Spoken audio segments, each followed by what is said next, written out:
All right.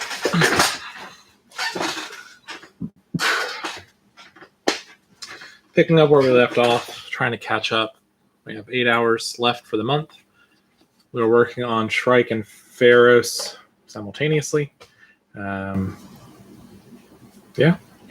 So basically, at this point, we've done all of our airbrushing, and really, there's nothing else to do by airbrush. Now it's just time to get down to brush. I could hypothetically put down a satin varnish to make any detail mistakes more forgiving. I'm not too worried about that. Maybe I will at the end of the session. The other thing I did off camera is I gave all of the white parts a little bit of a blue wash to sort of help cool that off, which looks pretty good, nice and clean. And then I also washed this thing down. And then this guy had some white, which had gotten over here, so I cleaned that up. All right. So let's start with a pre-shade on this head so we can lay some flesh. And then we will, I guess, move into some detailing. I think I'll just start by blocking in. Well, I really got to tackle this gray problem. They both have the same problem of this nice fine gray highlight. So I don't think I want to dry brush that. It's going to be kind of dusty, but I'm wondering if there's a way I can kind of cheat it. I don't particularly want to do that kind of line work. That's not my fave. We'll start with a pre-shade while I'm thinking about it.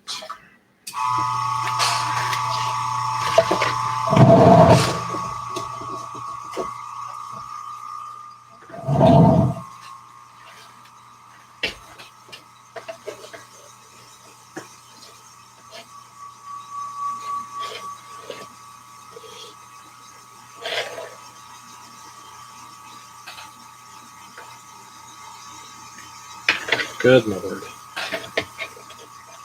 That's kind of a pain in the butt.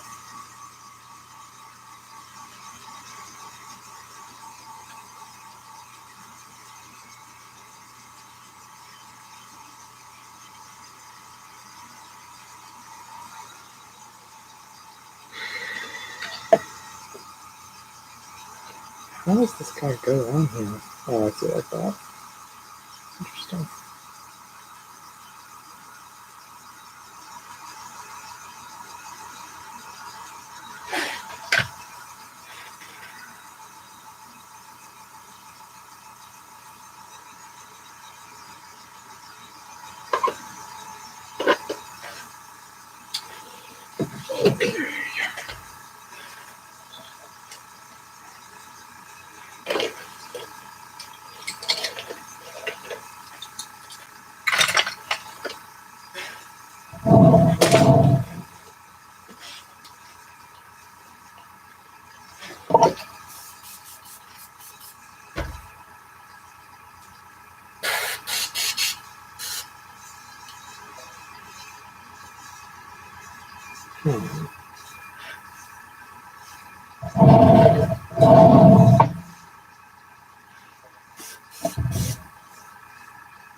I'll paint. I guess I could actually just go a little bit.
All right,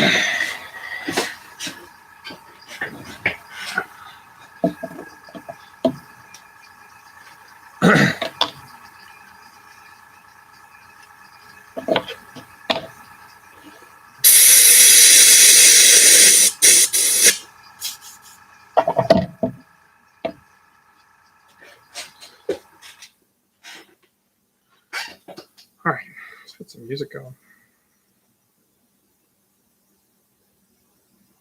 +4 that you get when you have the grab ability. Just make sure that doesn't act like the grab ability. I'm going to start with the base. Attack as though it had the grab ability. So 34. But it doesn't have the grab ability. I think where it says as though it had the grab ability, you still get the. But why doesn't it just have the grab ability? Because this thing can do something even worse than grab. Oh, jeez. Oh, grab. Okay. Well, we'll make stuff up, sure. It's an ability known as Snatch. Okay. The creature can start a grapple when it hits with spike attack as though it had the grab ability. If it grapples, Snatch, the opponent is not allowed a reflex save. Creature can drop. Here's the thing I don't understand. What is this nonsense about grab ability being a +4? It's the dumbest thing I've ever heard of. Just put it in the air. Just give them +4. Right. So what is it? Like, why do you use the grab ability, but sometimes don't? Oh, I guess it's because if you're doing other CMBs, I think he's going to do a disarm attempt with his CMB number. It doesn't fit. Yeah, but I just don't know why it's on, like, CMB +20, +24 grab. Well, this Or is 24 grapple. This is huge because the +4 would make all the difference. And it, usually it says that it works like the such and such ability. You then look at that ability and get those bonuses, but it's a huge difference because it would actually grab him. So let's see if it exacts. It's just so crazy that all the people who created this game are still alive. So there shouldn't be all these questions. If we could just ask them, and there's still all this gray area. It's just crazy. I understand like the Tolkien people, like, did Balrogs really have wings? Like, well, except we only have his existing writings to go with. We can't pass them, man. But all these people, you can just walk up to them on the street. No, everything I'm looking at, shockingly, it's unclear. I'm sure there's people that are like, it's very clear, you get it. And other people are like, it's very clear, you don't get it. What I'm going to go by is it says creatures with this is like the grab attack on Universal Monster Rules. Creatures with the grab special attack receive a +4 bonus on combat maneuver checks made to start and maintain a grapple.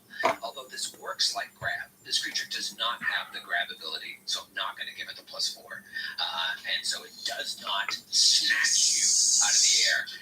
It just bites and does a little bit of damage. nice. And now it's the Cloud Giant's turn. They are going to attack. Deathbringer, approach to start. Never seen a cloud giant before. Here we go. Here comes. Let's see what you got. Here goes the rock. Dodging in the sky. Dodging in the sky. 22. Miss. Oh, yes. Second rock at Dalgrith as well.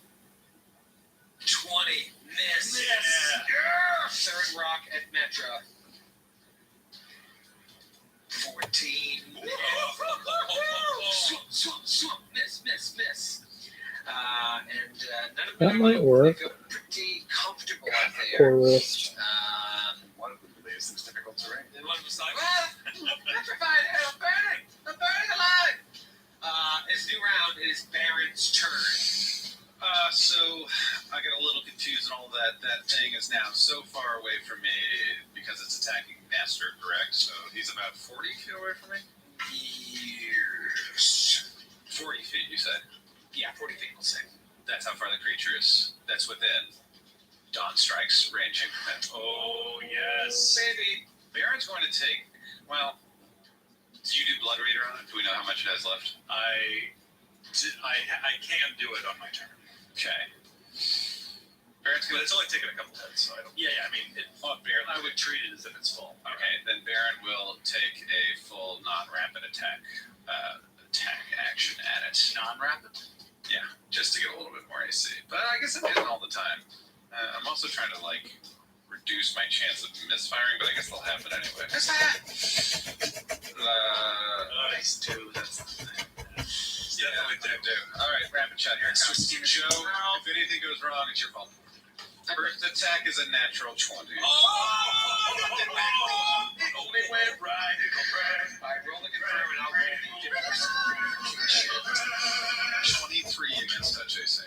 Okay, that is going to confirm. Come on, Yao Guai, 74. Oh, come on. Come on, man. Do I still get exploding dice at this point? When do we normally do exploding dice? Unnatural 20s. Unconfirmed Natural 20s. 20s. No, you do not. I feel like it's an unconfirmed natural 20 at this point by you. No, it's confirmed natural 20. Is it The creature has a cheat ability? This feels like a tax loophole. Yeah, it really does. was confirmed, so it does not apply for exploding dice. However, there's no crit. All right, 24 points of damage. Okay, 19 points of damage. Second attack is a fumble. Oh, no! We never said you get exploding dice on confirmed attack. Fumble. All right. Got it roll to confirm, I guess, right? Yeah, because you have multiple attacks. It's definitely a misfire. Let's see if it's a fumble. Does a 18. I like how subtle this That's is. not a fumble. Okay, It is a misfire. Do you want to shoot again and take a chance? I don't. I know you I don't. just want to peer pressure you into doing it. I know. But Baron listened in his dare classes and, is above the peer pressure. So that's his turn. That is his turn. Nestor, the stick's now right up against you. What do you want to do here? You know you're going to probably take a chunk unless you do a full withdraw. But will the full withdraw even be enough to get away, or does it have enough reach to get you? Yeah, I think Nestor. So this thing probably does have reach. Yeah. Yeah, it's got big, long ape arms. But we learned that it only has one attack of opportunity, basically. Maybe this guy's got more. Charlie. You studied harder in school. Jimmy's dead, but Charlie's got more. Nestor is gonna fly 30 feet back, not full withdrawal. Just All right. Let the dice see if you get hit. Oh, you got pretty good dice. Let's see if he's going to bite you as you run away. He is with a 35. So, let's see if you actually get away. 15 points of damage, and then let me just make sure I'm allowed to snatch more than once. Yes, so he will try to snatch you and stop your movement, impede your movement. He does with a 37. okay. So Nestor tries to pull back, and he just bites him and grabs you, and now you're both grappled. I'm going to do Blood Reader on it Okay. to annoy you. Just get back at me. 13 hit points. Oh, this thing's on its last pause. Please, Kay, please, honestly, this is very unpleasant. And that's it. That's it for Old Nest. No. Metra, what are you going to do? Is it where it is on the map? Because where I'm looking at on the map, it's mostly in the fire fort. Yeah, because it's like up. So it's like, imagine the Vagabond didn't exist there. It's up in the air. So we can go over there too. Before Sure. I'm I'm really just doing this to show 3 dimensions, but Nestor, you have I'm something. gonna do one more thing. I have my dagger, my wrist shield. Okay. So, and I'm gonna take a melee attack. Yeah. Okay. I love it. Ooh, 34 to hit. That is a hit. Okay. Nestor. That is 7 points of damage. 7 points of damage. Okay, nice. Okay. What do you think of Metra? Okay. Oh, wait, no. Sorry. 13 points of damage. 13 points of damage? Yeah, I didn't take all my. He is staggered at 0 hit points. Wow. Oh my god, that's right. He only had a few left. He only had 13 left. Wait, but did you DR reduce that, Troy? Doesn't he have Oh, DR thank you, 5 yes. everything? Thank you, Grant. Sorry, he has 5 hit points. Okay. Metra then is first going to throw a fireball at the giants on the platform. Crazy about that. So I need the reflex save from those gentlemen. Okay, number 1 rolled a 13. Fail. Number 2 rolled a 16. Fail. He's having a tough day. And the last one rolled a 19. That gets it exactly. Okay. So it's going to be, let me just roll my 10d6 here. Gross. Very gross. Oh, wait, you know what? I was using the Yaku Eyes numbers. I think it's the same, though. Yeah, you're good. And then, sorry, it was actually 7 points of damage. It was. Okay. All right, so I'm going to give him 6 back. The reflex save is not the same, but you said 19 passes? 19 passes. Okay, good.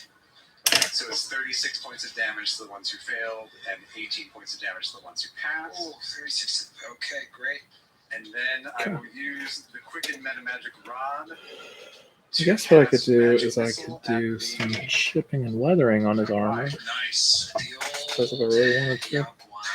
Alright, now I'm going to do a fine highlight.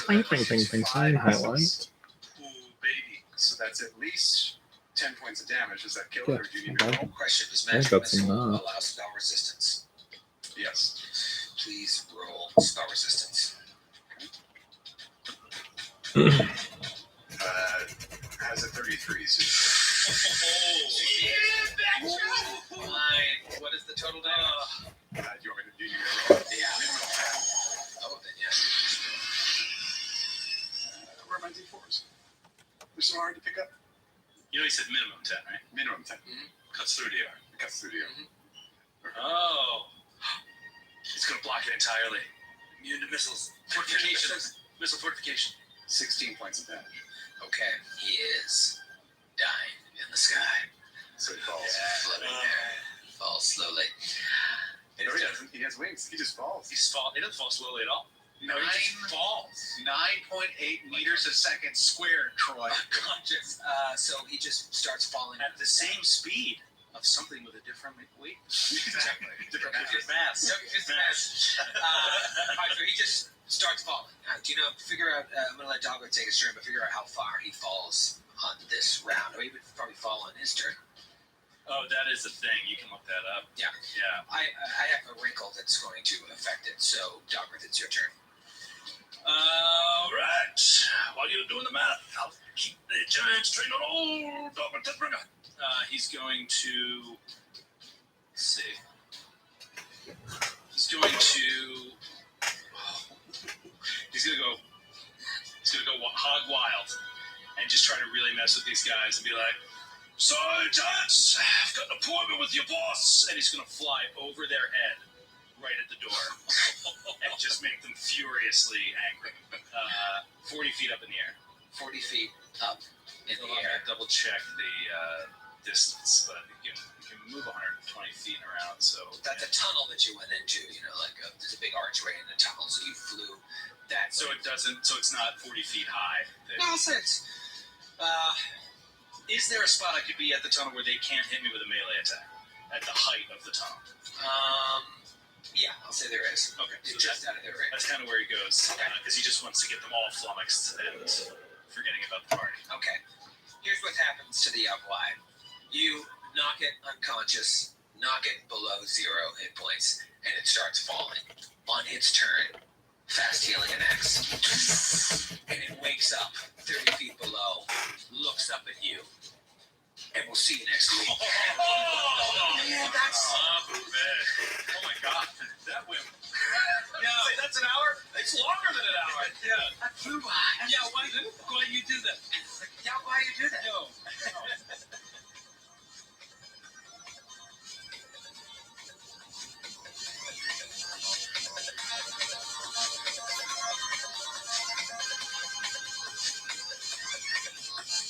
The Glass Cannon Podcast is a Glass Cannon Network production and is an officially licensed partner of Paizo Incorporated.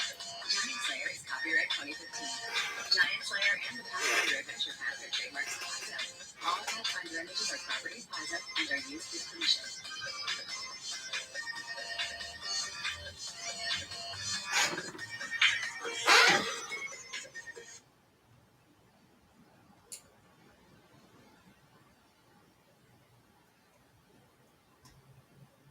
Last week on the Glass Cannon Podcast. Let's not be too hasty. We could just end the podcast here and go home.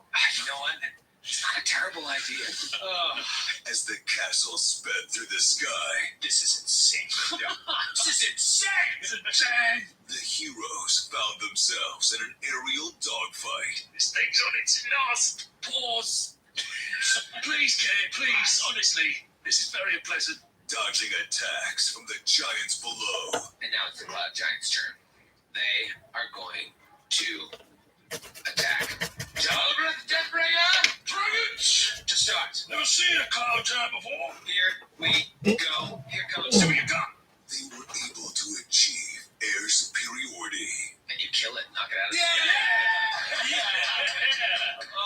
Straight to Bravo. Huge. Nice. That's a confirmed kill, 02. Or so they thought. Here's what happens to the Yaguai. You knock it unconscious, knock it below 0 hit points, and it starts falling. On its turn, fast healing an X. And it wakes up 30 feet below, looks up at you. The adventure continues. All right, nerds, get a room. Trying to play some Pathfinder over here. Now,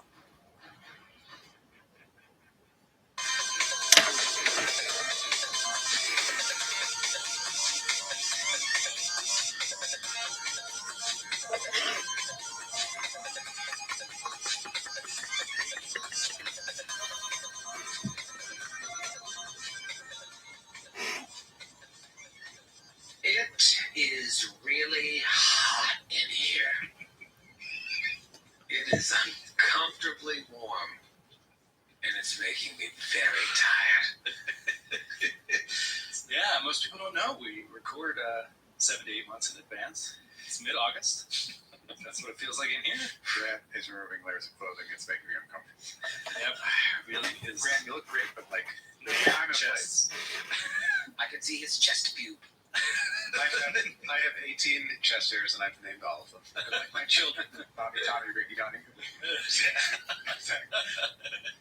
Yeah, it's really uncomfortable, and we can't open the windows because Stu just pointed out everyone that drives by here has their muffler removed. Yeah. I don't know what it is. It's some kind of lowrider club. Its headquarters in Astoria or something. But one out of every 10 motor vehicles out there has no muffler. It's really loud. And every motorcycle in town, it's like the Hells Angels is outside. Yeah. Right when we start recording. Yeah, it's like Altamont out there for some fucking reason. You can put on the AC, I guess. That's not that ridiculous. I use AC all year round. Why did we think of that? I said earlier, well, we should do it. And we have the solar panels. It's like we're not wasting. Great. I'm going to crank that up.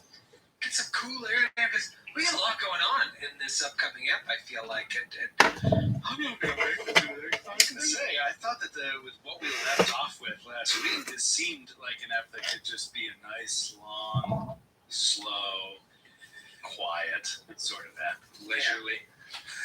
Just really. A leisurely stroll through a flying castle. Did you enjoy flying combat so far? Yeah. Oh man, I loved it so far. It's a little chunky. I mean, we're probably get a B- on the final exam for flying combat, but I like it in some ways. I don't like it in others. I like it in that it's different, it's new. There's a lot more danger, obviously, if you go unconscious. You know, it's different for the Yaguai to go unconscious than you guys go unconscious. You would just slowly drift. Although, with this castle moving at the speed at which it's moving, you know, if someone went unconscious, yeah, they would slowly fall to the ground for X amount of feet, and then that would just give way and they'd keep falling. But I don't think you'd be able to grab them in time, which would be interesting. So in that respect, I like flying combat. It adds a few extra factors. What I don't like about it is the 3 dimensions. The 3 dimensions is like, it just bugs me. It bugs me because it's imperfect. Yeah, it doesn't bother me at all. I know it doesn't. It bothers you because you enjoy nickel and diming I do. movement, and I do not enjoy nickel and diming movement. It's true. And that brings me to a nickel and dime kind of question that I didn't even think of until you just brought it up. Dime me. How is it that we don't have to spend one full move action every round just to stay in our square? I had the same thought. Like, shouldn't we be? Isn't this entire map moving every round? Oh, Yeah, sure. We're not within an inertia bubble here that'll carry us. Yeah, the way I looked at it is like when those vents started shooting out, it's like gearing up. And so you're moving in 6-second increments. By the end of this combat, decisions are going to need to be made. No, I'm with you. I mean, I think it's kind of ludicrous to assume that those things would fire up, and 1 minute later, a small city-sized, rock just takes off at 30 feet a second or whatever. Like, it seems unlikely to move that fast. But I was worried that that's something you forgot. No. Dude, we can't do any full attack actions? It's complicated enough. Not make it extra complicated with that, but I did have a picture I wanted to show you guys of the Yaguai and like a chain battle with the Iconics. Cool. Yeah, it's pretty good. I'll put it up in a second. But anyways, overall, you're enjoying the flying combat. I think it's pretty cool. Yeah. So is it meant to be a flying combat, or is there a version of it where you have to like climb up the chains, then climb up onto the platform, and you're dealing with them all in that small little semicircle platform? Oh, sure. I mean, there's a version of it where like none of you can fly and you're just climbing up the chain. And there's a fight on the chain, which is interesting because then it's like you fall off the chain, see ya. There's a version where you could get up on the platform and fight there. There's a version where this doesn't even happen here. What? There's a lot of versions. Okay. I will start spinning around, circling the entire castle. And see other entrance. That's not necessarily the case. It's not moving yet. They just admitted it. It's spinning. All right, so you guys probably can't see all of this, but I'll shrink it down. This is isn't that cool? That's Ezrin and the Barbarian. This is just so stupid. It's great artwork, but what's her name? The Barbarian? She's Amiri is just literally leaping off the chains, both giant sword in both hands, about to slay one of these flying creatures. It looks awesome, but well, what happens after she hits? She just immediately falls to her permanent death, right? Like, a very cool concept in art. I think not playable. I think she's counting on the attack of opportunity from the Yaguai grappling her and holding her aloft. That's smart. That's 4D chess. I remember before we even started this podcast, just fingering through the pages and going to book 6. Is that not a phrase? Post Reddit. They looked at Grant and said, well, we'll cut that out. I mean, Joe, that actually is the phrase. It's just taken off. Joe and I looked at each other like we both took a sip from milk that just went At the same time, just a sour look. Like, I didn't give any inflection to that whatsoever. Leaping for the pages? I was there. You go. I was leafing my fingers. Although that's problematic for dendrophilia. And I saw this very early on. I thought, I don't know what's going on there, but how the hell are we going to do that? We don't even know how to play this game. Very, very cool to see it actually come out. And that is Jesper Edging. Yeah. Jesper Edging, the guy who does the cover art. And like I said to you guys off air, I think he did the Cloud Giants too. He's so talented. I just love his style. But that's very cool. Same thing with Ezra. He's just jumping off. What? Maybe he's flying. He can fly, though. Yeah, he's probably flying. Yeah. And he's got like shocking grasp ready to rain down. It's very, very cool. And you see how big these creatures are by comparison to a medium-sized humanoid. Yeah, and you can also see that It's pretty good. I like that a lot. To scale. Oh, dry brushing. Mary Weird is little about half the height skill. of one link of the chain. That's how big those links are. Yeah, that's another cool thing to see, the actual chain. Very interesting. And then look how far below Galarian is. That is cool. That is cool. I love it. Well, 1 and now 2 of your Yaguais are plummeting that distance right now. Yeah, Joe, you had some interesting math about this. You did some Pathfinder research, and then you did some true scientific research. And what did you determine about the falling rate of creature? I determined that to just make it easy and to round it out, it's about 30 feet a second that you accelerate as you fall. So in 1 second you would fall 30 feet, and then in second 2 you would fall 60 feet, and then in second 3 you would fall 90 feet. So you'd be at 180 feet in 3 seconds. And in a round, if you fell for a full round, you'd be around 500 feet, something like that you fall. And then it kind of stays at that speed, 500 feet around, right around there. Right. I think that's right in terms of actual physics. So That sounds like it's plummeting. yeah, because the example I gave to Troy, because it does sound like the way that we play, you're like, 6 seconds, like that, you know what I mean, rounds or heartbeats, all that kind of stuff. And it sounds like a little crazy. Like, oh, if the creature went unconscious 1 round later, it's 500 feet away, and it's gonna take minutes to like get back into the fight or whatever, right? Less than that, but you get what I'm saying. It's kind of like, wow, that seems like a little far. But then I was like, okay, imagine us on the roof of our building, which is 4 stories. That's 40 feet. Now imagine jumping off. How long do you think? And I was like, 1. Splat. Like, just before you get to 2, you will smash into the street. So, like, it is that fast when you're really free falling. It's fast. There's a little calculator someone at Casio.com made up, and it's height equals 1/2 of gravity times time squared. So gravity being 9.8 meters a second. I'm getting very similar to Joe. In 6 seconds of free falling time, you would fall on Earth at 579.13 feet. I remember looking at that as well too on the Paizo board. Someone gave that same equation because I remember 579 being the number. It's interesting. Now then the question is, like, when he goes unconscious, does he fall right then? Probably. Or does he fall on his turn? I don't know. Just kind of like going like, I'm making it up. But the point is, he starts to fall, and his fast healing kicks in, and he wakes All up. right, we're gonna call it done on the dry brush because I don't want to overdo it. Well, he took damage, first of all, but I mean, he went unconscious. So for me, it's like I'm gonna have him roll a flight check to see if he like catches himself. He does, natty 18.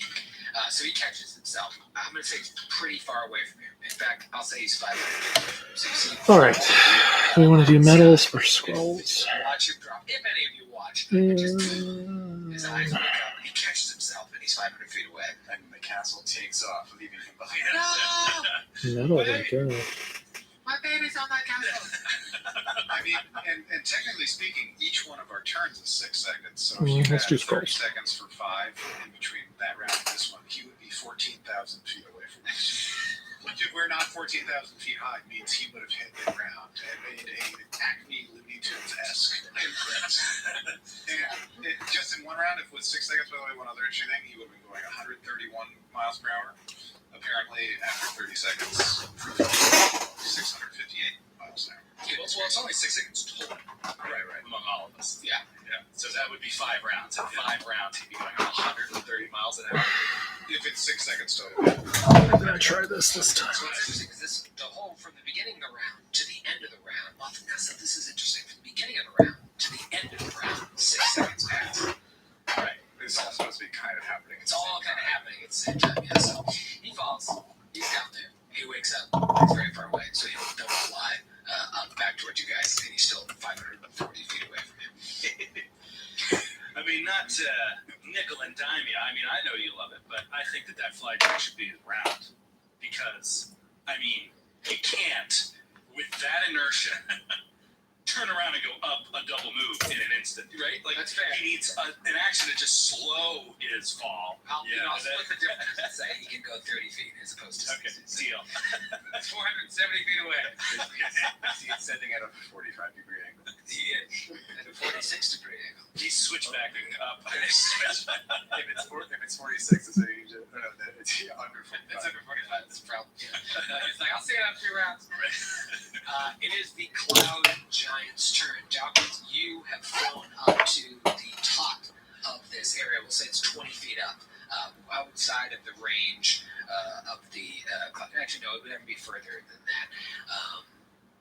Like a 40-foot doorway. Yeah, 40-foot doorway. Like an enormous, epic archway into this double door is sort of what I pictured. Okay, so yeah, we'll say that the height of the ceiling is 40 feet, and you're all the way at the top to make sure that you're out of their range. Now, they've got really good range, much more than most giants you face, but still, they cannot attack you from the ground. However, the giant at the bottom of the stairs, the one that thought he was being burned alive by a shadowed volcanic storm, puts his hands to his side and levitates. No! Didn't expect it. Didn't expect. Of course, it's a cloud giant. What was I thinking? Oh, Of course I can fly. He is still 40 feet away from you, but has now closed the height distance by 20 feet. No, wait, how does levitate work? Can you walk on air? I thought that was the air levitate walk. spell, you can just go up and down. Right. When he reaches like the ceiling, he can push himself along towards you. It has to be. Okay. Yeah. like a zero G. Yeah, we've done this. If we didn't do it on the podcast, we've done it on another show where you guys Rings a bell. Marmalade motive. Yeah, Marmalade. That was Marmalade's jam. and she just pushed the wall. What ceiling did you You push should push along the wall too. the wall? Yeah, Was it in the Thorns? Was it Vault of Thorns? Maybe. could have been. We weren't in there that long. No, because by then she had fly and she died. Oh. But I think like when we were in, was it when we were defending True Now? Like she kind of moved along Crenulated Towers sometimes. Yeah, we probably did it wrong. But I remember you pushing yourself along for movement. Well, that's what this guy's about to do. He floats up. Oh my God! Over this whoops! Yeah. Oh no! That is his turn. So now I'm gonna have the other guys throw some rocks. One will throw at Metra to start. Natural 20. Oh. Was just saying. Starting the amp. Just saying. I hadn't had a 20 in a while before we went live. I'm like, I've been a lot of 20s. Critical. That was embarrassing. Now, probably won't confirm, but and may not even hit you because there's still 5 of you, right? Or 4 images and you. All right, to confirm, natural 20 on the confirm. Oh no! That Holy damage. shit. Wow, that's great.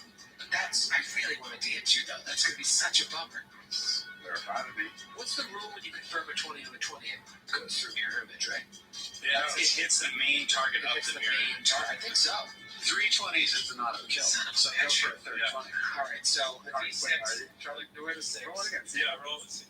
So if I get third 20 and hit you, No, fine. Let's see what happens. you're taking away my 20. 16. All right. Roll a D6. Ignore 6. 5 hits you. 1 through 4. Oh, come on. 5. That's all the I'll do purity it for you. rolls. That's not a lot. Just those 2, huh? 1. Okay. Nice. You know what? You destroyed one. Thanks, buddy. I really love it. I'll allow it. Oh, chain of 20s and I blow up an image. All right, so 3 images, 1 Metra. Let's throw another rock at you. Let's throw some rocks at this whole Metra equation. That is a miss with a natty 4. Why aren't they throwing at Dalgrith? I'm curious. This guy's going to take care of Dalgrith. Floaty McGillicuddy's going to take care of him. Oh, Floaty McGee. Floaty McFlubfish. You know what sucks is like now you're cornered. Do you know what I mean? Because Yeah. they'll be like, I can just fly over it because now we can catch it if you try. Really interesting. I'm interested. Where did he go? He just went up to the ceiling? No, he's still got another 20 feet to go to hit the ceiling. So next round he can go 20 feet up, get the ceiling, and then use the rest of his movement to move half speed and walk towards you. Okay. Like push along with his mace. He's got a big fucking morning star in his hand. Okay. That is their round. Don't forget the Yaguai is 470 feet away. It is Baron's turn. Okay, so question for the purposes of grit keeping. The first Yaguai, Grit keeping. grit keeping. Hashtag grit keeping. Did I kill that Yaguai? I reduced it below 0 hit points, so I think I get my grit point I back. think that is the way the text is. So then I am. your fault. He has fast healing. I'm doing good. I'm gonna spend that grit point immediately to clear my gun as a move equivalent. Well, actually, I can't do anything. So I'm just gonna clear it as a We'll take a shot at the Yaguai. 19 range increment. at a minus 2040. You probably still hit. To confirm, Natty 18. Isn't range and a firearm pretty much infinite if you're just firing straight down? Should be. They falling bullets kill. What is the curvature of the Coriolis effect when it curve of the Earth affects the arc of the bullet? Snipers. Yeah. So Baron will spend a standard action, then keep the grip point, clear the misfire from his gun, and begin moving towards the platform to go help out Calgary. Very cool. I forgot all about the misfire. All right, so Baron clears his gun. It is Metra's turn. Okay. Metra is going to swing around to the front. I get 60 feet of movement, so basically she's going to come to the south of the platform. I'll move in a second. Swing around. You see that Weird. big ballista there. Yeah. Ballista looks very similar to the one that was on top of the tower. Obviously, it doesn't have a catapult attached to it as well, but similar in make. Okay. I need the the easternmost giant to please roll. Clarence? Clarence needs to roll will flex save. A will flex save. I'll tell you what, I've got a pretty good will flex. That means I get to combine will and reflex and do one roll. Yeah, man, add them together. That makes it so much easier. That is going to be, for you, this is a tweener, 19. That's a fail. He falls into a hungry humble. Oh, yes. See ya. That's what I'm tape.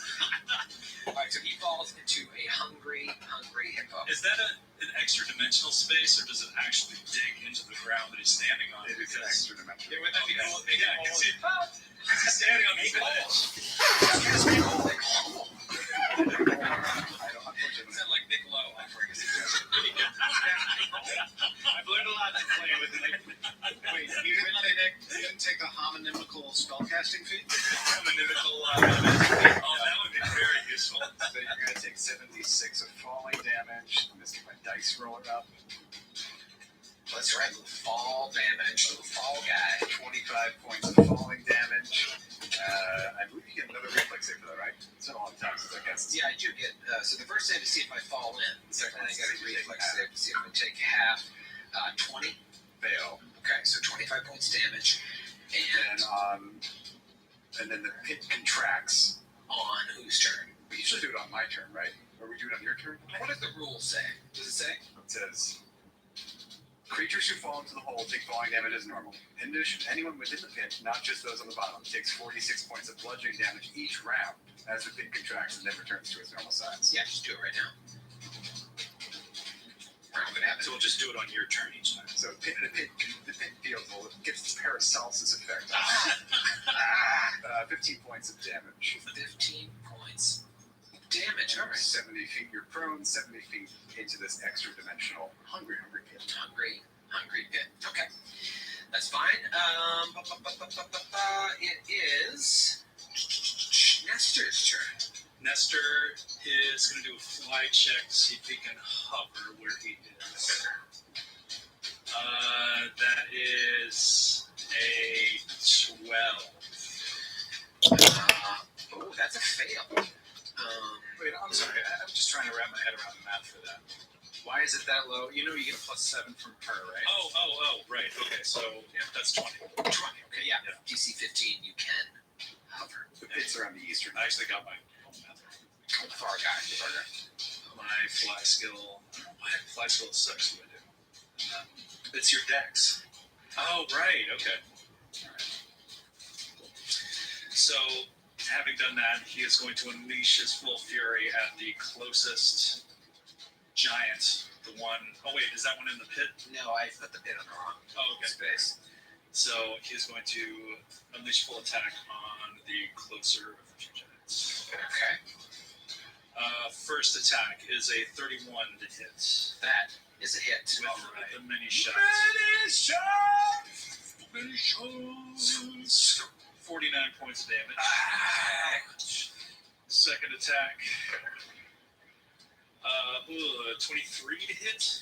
That's a miss. Oof. 23. Right, and third attack. Fuck, it's knee. That's going to be a transfer, but his shoulder's not. His shoulder's going to be a 22. actual icon. Man, that sucked. Terrible rolls. Got one good hit off though. Did some damage. Now they've all been damaged. Well, they all have been from the volcanic storm, but now they're taking some significant damage. Question for you. Yes. Now, so Baron is at the same height he was. So he started at the level of where the wind tunnel was, right? Do you know what I'm saying? So wherever the base of that was. At the beginning of 10 feet below. Yeah, and then he fell another 5 feet. Remember to take that full attack action, the first one against the Right, he flew 5 feet down. So I've just flown straight forward from that height to be at the, as you can see on the map, the edge of the platform they're standing on. Okay, you're 15 feet below them. Am I able to see them?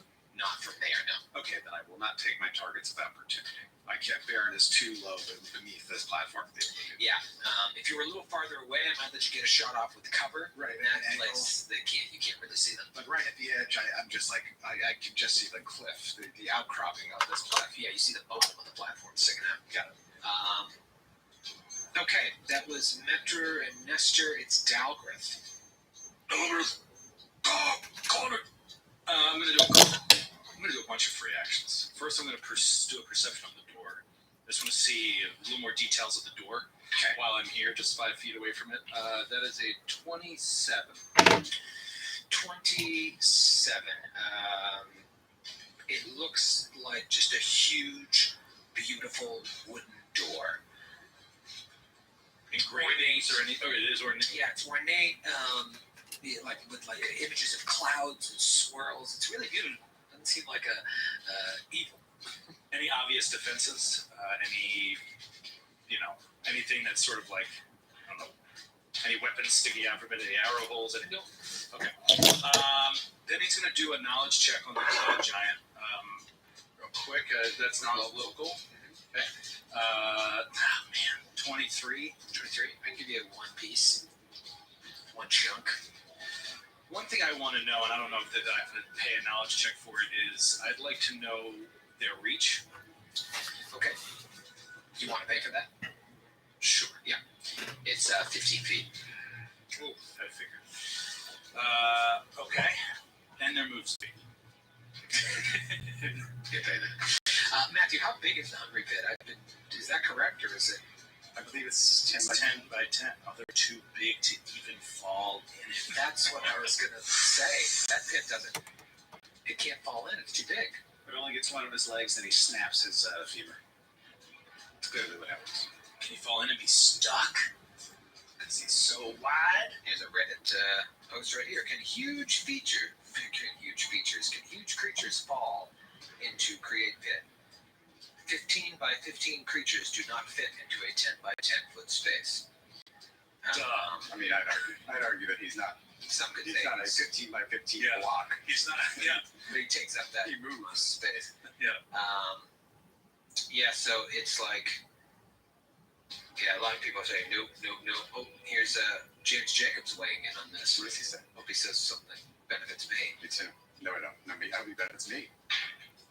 If a create pit spell pops up under any creature that fits in said pit, that creature has to make the initial save to not fall, regardless of how many squares of its space are synonymous with the pit squares. Yeah. The disadvantage of being a large creature is more than since you have 4 squares of space, you have 4 times the chance to be in one of those squares neighboring a pit at the end of your turn.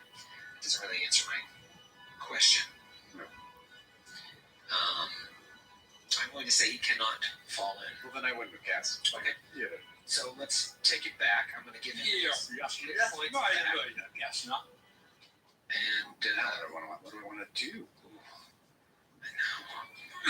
Greater invisibility. I have to get to you first. who said that? We're so many rounds away from each We're so other. It's not even a consideration. We're Yeah. so far away from each other. So far away from. All right. Well, in that case, I'll check Hold Monster or Hungry Pit. You're probably got crazy. All right. You know what? Let's do a Hold Monster. Give me a. No, I don't want to do that. I don't want to do that. Okay. Instead, I'm not supposed to be here today. I'll just do a Disintegrate. Ooh, okay. Probably gonna pass, but Fortitude, right? I gotta hit you first. Oh, okay, please. Natural 20. Oh! Are we talking magic crit? Oh, too? magic crit! You gotta confirm. I'll take the Hungry Pit. You gotta confirm it. Natural 17. 29 Oh! to confirm. Disintegrate, delicious! How does this work?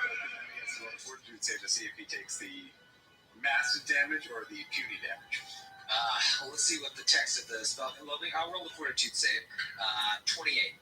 Passes. Okay, so puny damage, but that puny damage could be doubled or tripled, or quadrupled, or much, much worse. Okay. Let's see what Genki in London has to say. Oh, Genki! Genki? I'm sure he loves that accent. I know, Genki. Hello there, Genki! What's up, Cadbury? You sound like you're from London town. So dumb. Oh my gosh. Are you blind, Pinky? Poor Blimey. That's a burn. Same thing to us, Yanks. Top of the morning to you, Genki! Genki is regretting ever listening to Good day, mates.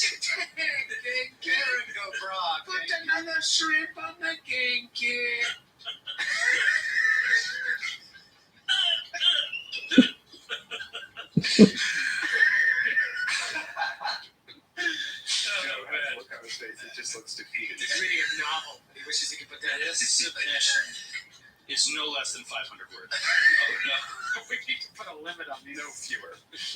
No fewer. Okay. This is cool as hell, but it is crazy. Okay. And it has nothing to do with disintegrate. So it's a confirmed crit. So it doesn't matter if he saves or not. The damage is going to be the same. All right, here we go. Genki from London, England, frozen in time. Your magical attack lands with such ferocity, you create a rift between the physical plane and the astral plane, freezing time for everyone except you. 1d3 rounds. What? So you get to roll 1d3 and you get that many free rounds.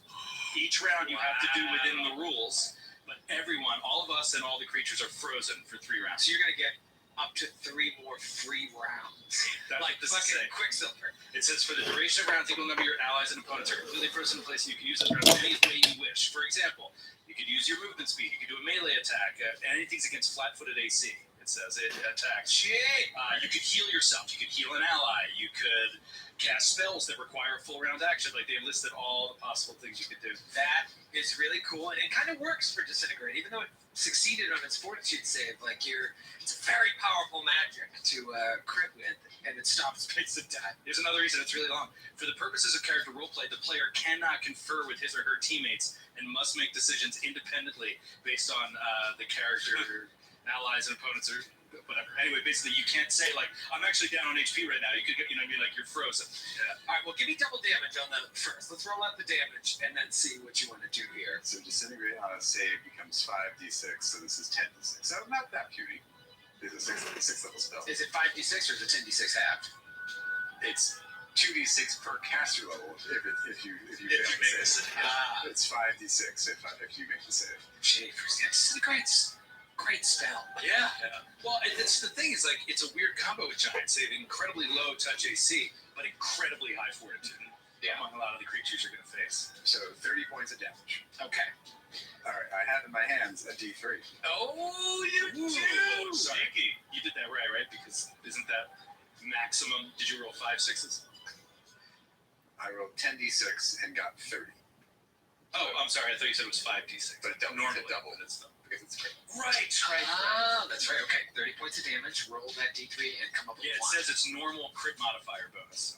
2 extra rounds. Wow. So What do I want to do? what You can't ask. We can't. I wasn't asking any of you. I was asking myself. What to do when Oh my God! Shut up, everybody's mic. Matt, you talk to the audience. Talk me through what you want to do. Boot stand or boot stand? What do you want to do? Free action metrics. What do I want to do? It's actually a pretty incredible moment. Hold on. I want to get like a little ethereal sort of sound or something. You could pull his pants down. So they do it. Seriously, tie their shoes together. His ass bigger up his nose. Do you have something with a clicking clock in it? Ticking clock in it? Because that would be very cool. Yeah, that'd be cool. Okay, annoying at all. Okay. What are you going to do? We got heartbeats on the show all the time. You haven't stopped the time on the show. First things first, Metra is going to fire off a fireball. Oh, God. Nice. So I'm assuming they're flat-footed and they can't move, so they are denied their reflex save. So they are all going to take the same. You can't do a reflex save. You can't reflex when you're flat-footed. I don't care for that. That's a basic. You sure? No, I'm saying they're frozen in time. They can't do a reflex save.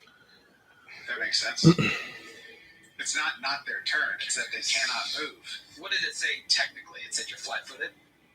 I think he used the word flat-footed. That's the only reason I'll lobby for it. Because if he's flat-footed, he does get his reflexes. Then I wanted you to roleplay doing a reflex save while being frozen in time. It says, for example, you can melee attack or spell attack for the additional rounds against flat-footed AC. That's just against the AC. Right.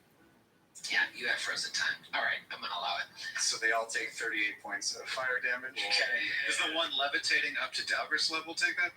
It's a big enough Explosion. He's 20 feet up. Does it go 20 feet over? Yeah, that's a exact radius. 20 Perfect. radius spread. All right, 38 points of damage? Yep. Jeepers. Okay, then Well, if he's 20 feet up, then he's exactly out of it. it's like a position of bubble. Oh, right, to catch both. Okay. Imagine like a muffled fireball. So it's All right, now, you're still... do you want to move? I guess I'm going to say you've frozen time, so you don't have to worry about hover checks either. Yeah, well, By the way, I'm going to move every round. unless there's something about a natural one, we shouldn't be rolling hover checks. We all auto pass hover checks at this level. Okay. Then Yeah, it's DC 15. I was realizing because if you're plus 14 or plus 6 plus naturally, and then plus 13, so you do have to roll. yeah, Okay, you so- have to roll 3 or higher, and you're fine. So then Metro will move 60 feet across the platform. Okay. They're all frozen. They can't take attacks of opportunity. No. It says it right here. Does not provoke any AOs. She will then fly with an extra 2 dog. Actually, she'll fly just beyond him.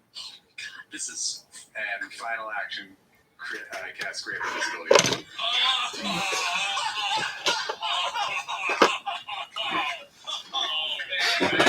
It's very, very wow, so amazing. And she takes a free action to say, "What a day!"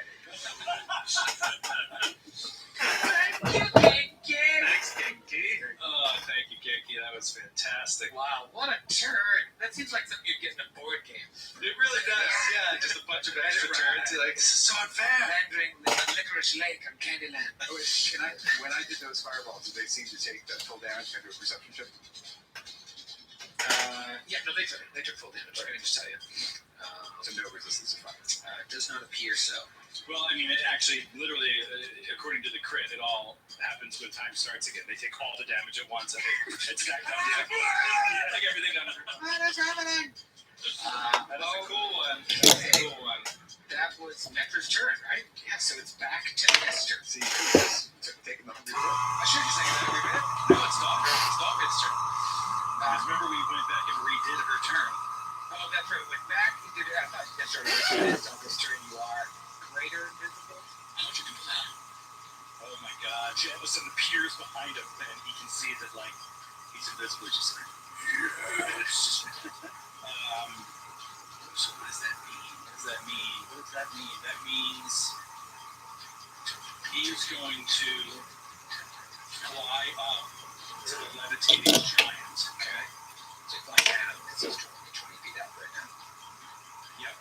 So fly 20 feet down, as I said. And I do have sense, remember, so yeah, it doesn't change anything. No, when I'm on him, he just attacks me anyway. Yeah, that's 50% chance. It just doesn't matter. So he's going to fly down, and now I will argue that he could draw his weapon as he's flying and grab onto him as the climb check. You can definitely draw the weapon. Because he's flying, I'm saying he doesn't need both hands free to grab him right now. He's flying up to him. You know what I mean? So you need to climb on down. Right. He just has to grab something. Right. Yeah, I think that's fine. Now just remember what it said. I don't think I'll have to roll 50% this chance. Because I do. Your location. Doesn't matter. I'm invisible. If you had an invisible creature and I had six, I know exactly what square there. Would you still have me roll 50% chance? Well, it depends. If set doesn't let you pinpoint the location, then it can't. No, we've done this. Like, I have sense. I know maybe we've done it wrong. No, you know the location. Just knowing the location does not mean you don't have any concealment. You can still have concealment and still know someone's location. This is the same issue of him not taking up a 15-foot cube worth of space because it's 15 by 15. Like, it's not. That invisible creature doesn't inhabit all of that 5. Yeah, you're right. It does not negate concealment or mischance of any kind. They can just determine what square they're in. But it still has They can just do a very focused attack. It's not random. Yeah. They know they're in that square, but they still have to roll 50%. And so the set ability does not change anything for the purposes of dog race. It's a fair question, and that's why there's 40 forums on this. Yeah. No, but I'm saying we've had this question and we've done it in the past. I forget who had set. I mean, my animal companions had set. Very kindly cheered you.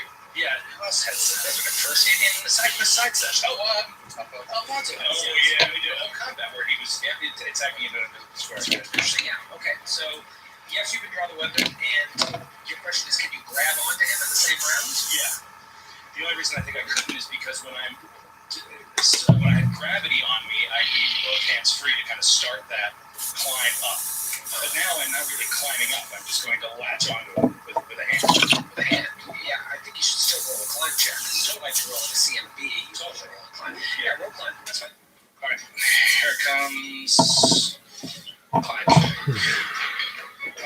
That is a 38. It's CMD. Just made it. Yeah, it was a bad roll. Yeah, roll. Just made it. Yeah. Their CMD is 37.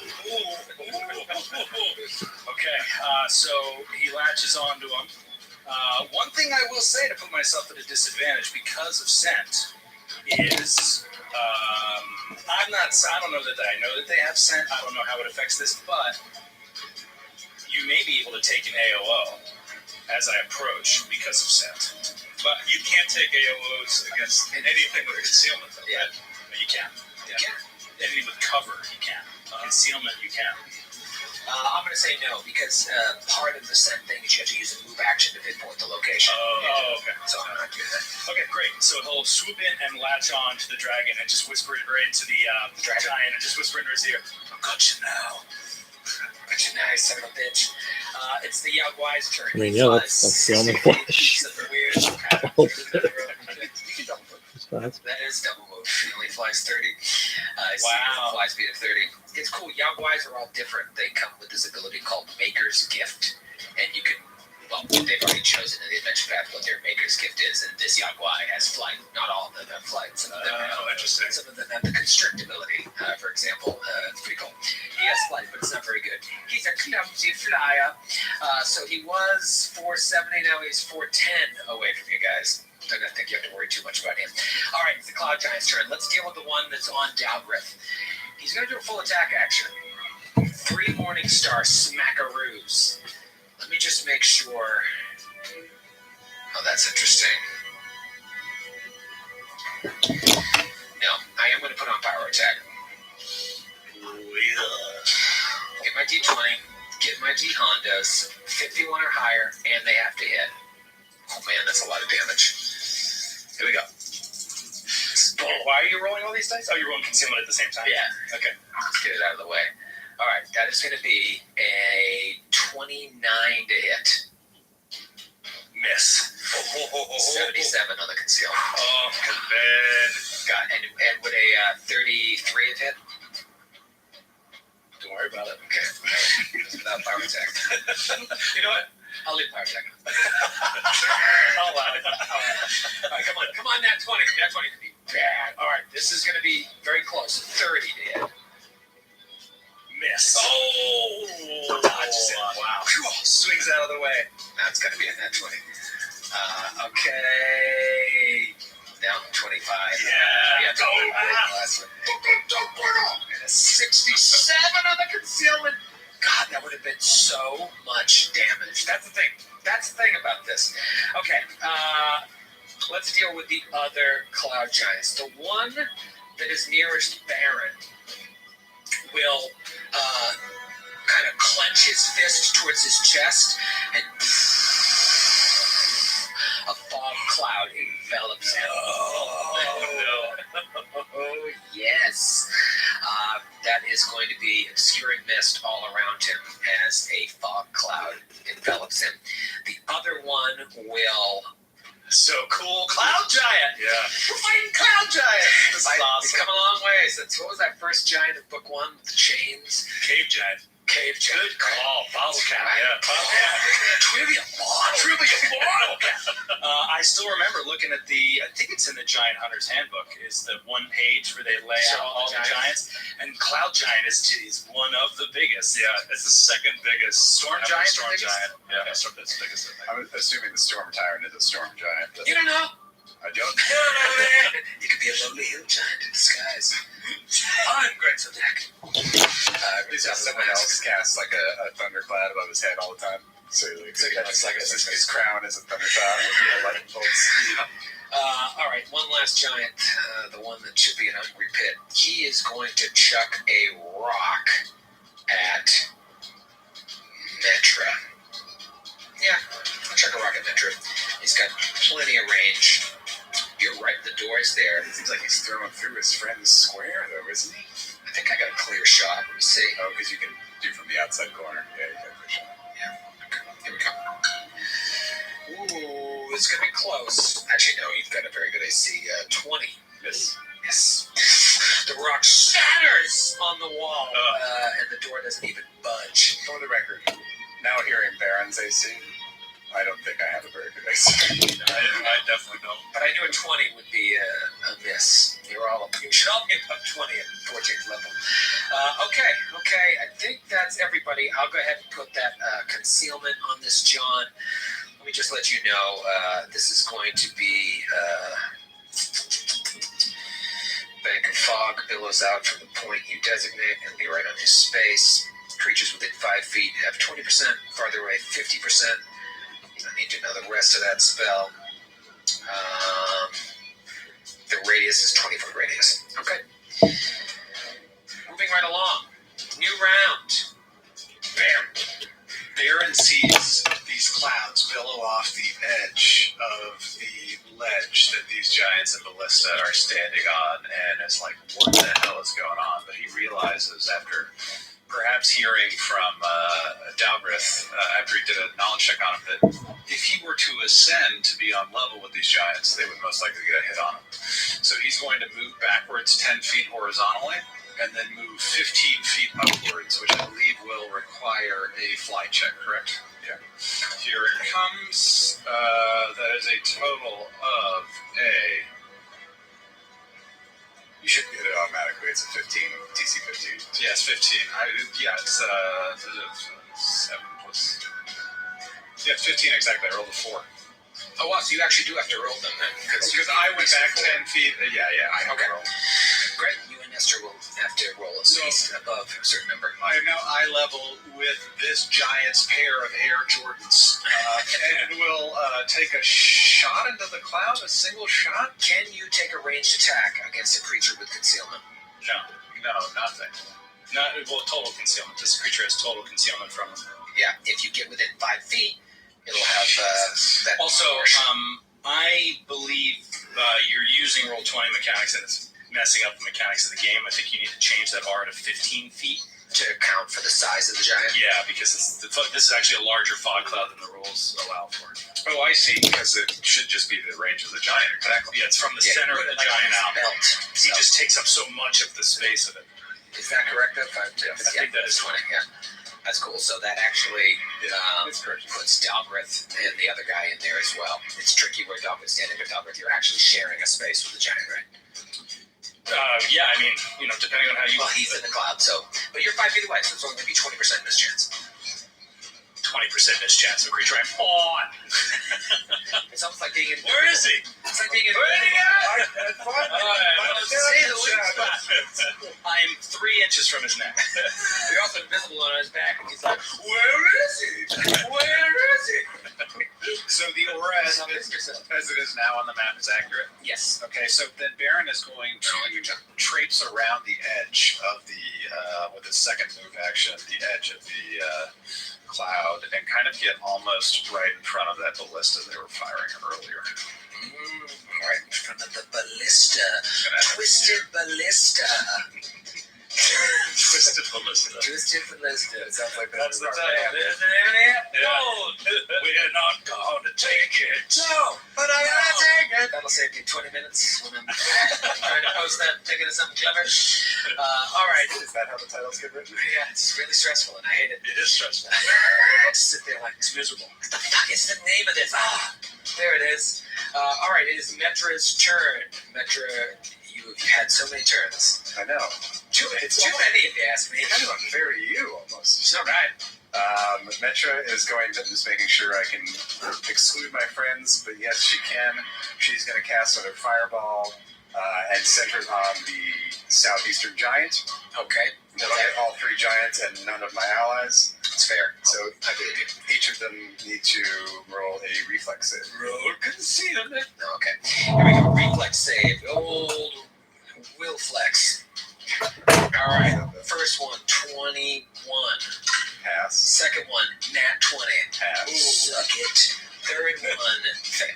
Okay, so the one that failed takes 39 points of damage. And the ones that pass take 20 points of damage. No, sorry, 19. 19. Wow.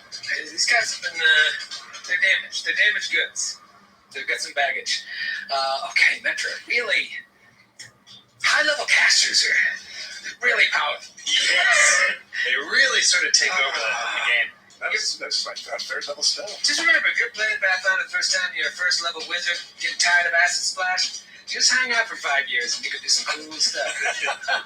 Just keep slogging through, stay behind your allies for a while. And you'll be a demigod. It is Nestor's Toyn. All right, Nestor's going to fly 60 feet, kind of along the side of the platform, and get to the point where he has a clear shot at the one unobscured cloud giant. That's the Yaoguai. The Yaoguai grew in size and becomes and he knocks his arrow like as he's flying and gets a bead on this guy and takes his one shot. 28 to hit. Okay, and you try against the one that's not in the cloud, right? Yeah. 28 is a hit. Okay. And that is 33 points of damage. Ooh. Okay. Dalgrith, big turn, buddy. Big turn. I'm not going to miss 3 times again. I'm not going to do it. Not so fast. Target of opportunity attack. You son of a bitch. Nice. On that same giant that was just hit, it is almost a misfire, but total will be 2 hit. Oh, and he's just. I was just double checking. You bad dropped our At the arrows same on. time, I was like, he looks a little flat. 21 to hit. 21 to hit. That is against touch. Correct. That is a hit. Here it comes. Okay, so that is, it's against the giant, so it is 22 points of damage. 22 points of damage. And he's dead. Oh, wow! Amazing, guys. Dead! Well done. Well done. I realize that I can't find my glasses. That's a real bummer. Oh, I can vamp for a while you're looking, by the way. No, I think they're in my coat pocket Oh, just damn. far away. I can't see. I can't see anything. How can we trust anything you've said in this episode so far? Damn it. Not able to hold up in a court of law. All right, I'm going Let's to do it. And you were what? Sir, could you read this paper for me? What does the headline say? How many fingers? I can't read it. I can't read it. Let the record show the defendant could not address the... I rest my case. Go. Jeez. Turn this cloud. I'm going to go ahead and free action enact my boots of haste. Boots of So I'm haste. going to give myself haste for a round here as I stress out about this situation where now I can't see any of my friends. Basically, I'm wrapped in this cloud of concealment. Okay, and what I was going to ask you is, does that give you boost your AC and an extra attack? Correct. Okay. Boost AC and an extra attack, and here we go. Go! 20% miss chance. 20% miss chance. You should have pointed him on his back. He's right there. First stab is it's only concealment. It's a 27 to hit. That is a hit. Nice. Their AC is going to make these combats a little bit fun. Good. If it gets better. Good. That is 41 points. Okay. And second stabberoo hit and a 91 on concealment. And that is wow. 1, 2, 3, 4 ones. Cool. 1, 2, 2. Call So that I got on. this about. That is 27 points of damage. After doing 40, whatever I did with the same exact attack. You might need to roll a reflex save because you're going down to the ground. Nice! Yeah! Boom! You come down to the ground. You know, at a certain point, when you fall with these giants, you're 15 feet in the air. Yeah, well, this time he's flying. Very nice, you got it. So he just, the life goes out and he falls to the ground and you remain right there. He says a free action, you can let go. Okay. Stay floating. Does he fall? Yeah, he falls. Well, he's levitating. Does he levitate? This is body Let me just levitation? Yeah, let's stop everything and look this up. It's like the slow motion scene from what's that Boston movie? The player? No. The player. Like that slow motion scene from that rock dog. All the actions. The Martin Sheen is falling off the building. That's the part. You've referenced that before. I think it's this exact situation. That's what it is. Slow motion. Dogger just lets him go. It says, "Sleep tight, little prince." Just pushes him like in the direction of off, so that when the levitation wears out, he's Yep. all right. You still have anything you can do? You've already done No, 2 that's attacks. full attack. You're locked in. Okay. The young boy keeps moving, and he is now a little closer. You care about him. It is the one remaining cloud giant's turn. He's the one that cast this fog cloud, creating this obscurement. I think he can 5-foot step. Use his move equivalent action I of scent. yeah, Not within 5 feet of the source. I think Metals, we should take a little look I at the guess? spell obscuring. let's do a layer of yellow. Misty vapor. Oh, it would have moved off of him. Creatures farther away are moderate. What? A fireball, flame strike, Oh, similar spell, yes. burns away the fog, and That's destroys right. more fiery spells. Oh my God! I never knew that. For some reason, I don't remember reading that line. Yeah, I knew there was something that could get rid of it. I just didn't know it. I knew it was Gust of Wind, but you guys never cast that. You know what that's like right out of? Is divinity. Like you have a cloud, like a spell, an elemental spell. I hate to do it, but Wow. that is worth a bottle cap, Matthew. Nice! For actually reading the full spell. Wow. You know, I should have done that 5 years ago. It's such a rare thing in these parts. here's the thing, though. That might make things bad for Dalgrith, because I think he can 5-foot step and full attack Dalgrith.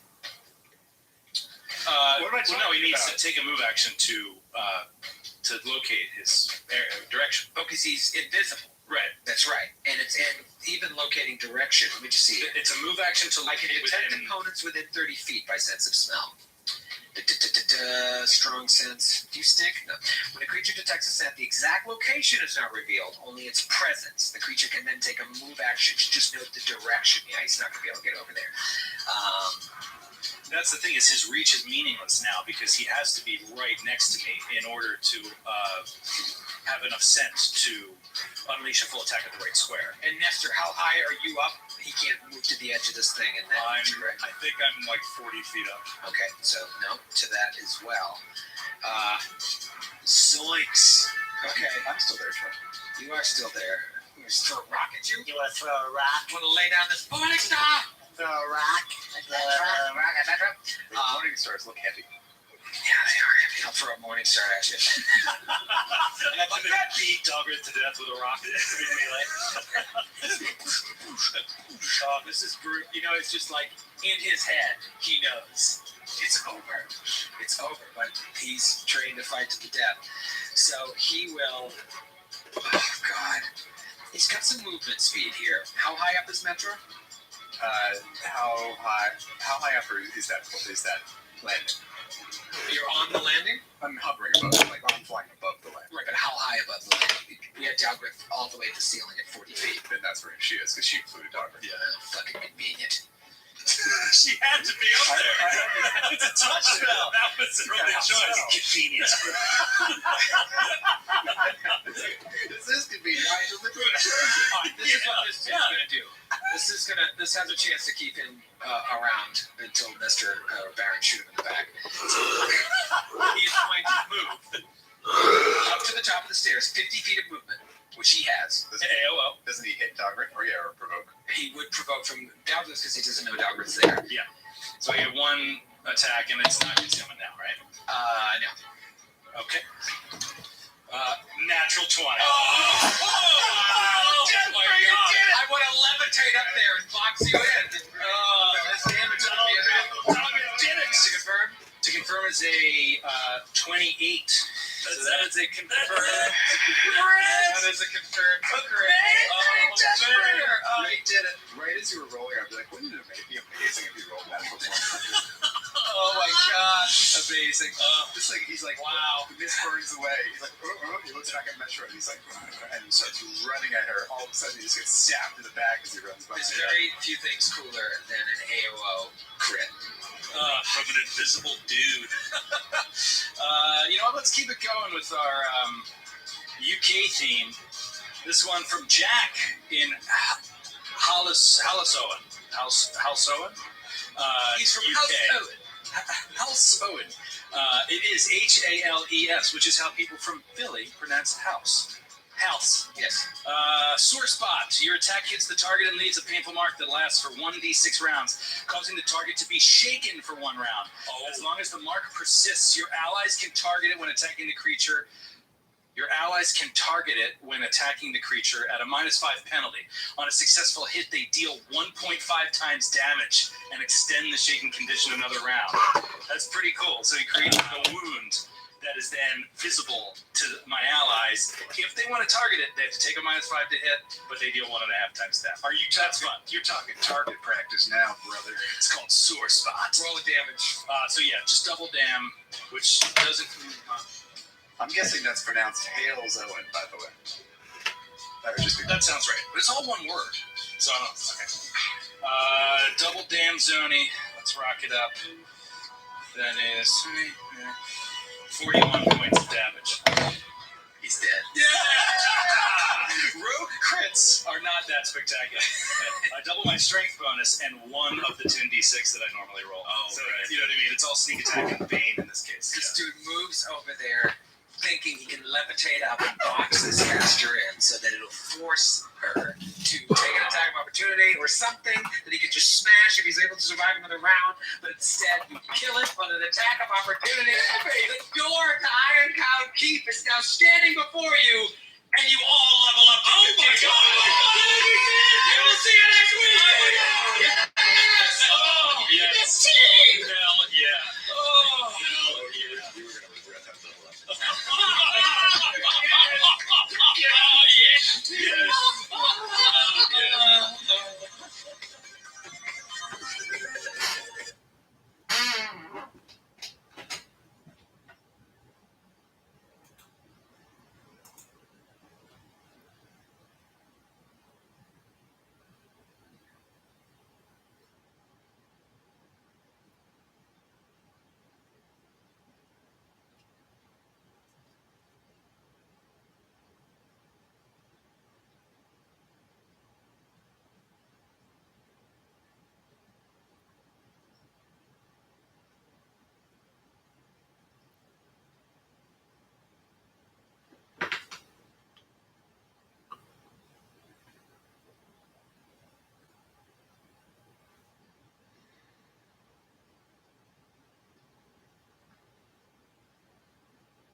Last week on the Glass Cannon podcast, This is cool as hell, but it is crazy. the Giants ascended. The giant puts his hands to his side and levitates. Oh, didn't expect it. Didn't expect. Of course, it's a cloud giant. What was I thinking? Oh, Of course they can fly. Until a spell tore open time itself. Natural 20. Oh, Are we talking magic crit? magic crit. Confirm. I'll take the 100 bit. Natural 17. 29 to confirm. Disintegrate, That is crit-alicious! The heroes pounced. This dude moves over there thinking he can levitate up and box this caster in so that it'll force to take an attack of opportunity or something that he could just smash if he's able to survive another round, but instead you kill it. And now stand poised to enter the castle. The door to Ironcloud Keep is now standing before you, and you all level up to 15. The adventure continues. You were going to regret that level up. Now.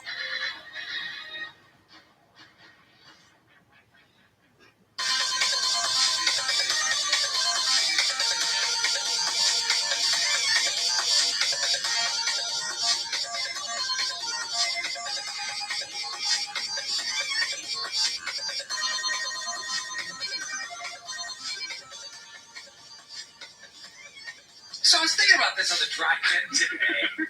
This is serious. Shut up. Just thinking about this very serious thing on the drive-in today, and I said, you know what? I'm going to stop thinking about this because I want to talk about this with the guys and really get their heartfelt opinion on this matter. What do you think is the closest Muppet to each of us? I'm so glad you asked this. Matthew's eyes lit up the moment you asked that question. And now, ladies and gentlemen, the Matthew and Troy Show. Yeah, we found Oscar the Grouch.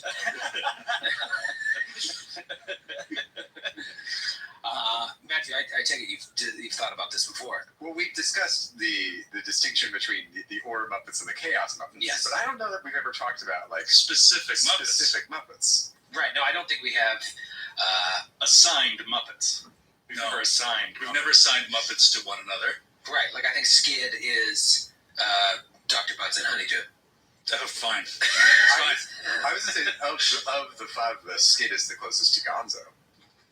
Oh yeah, there's a little Gonzo. I mean, it's going to be very hard to narrow a person down. Yeah. Yeah, we contain multitudes of Muppets. That's true. All of us. However, you are just Sam Eagle.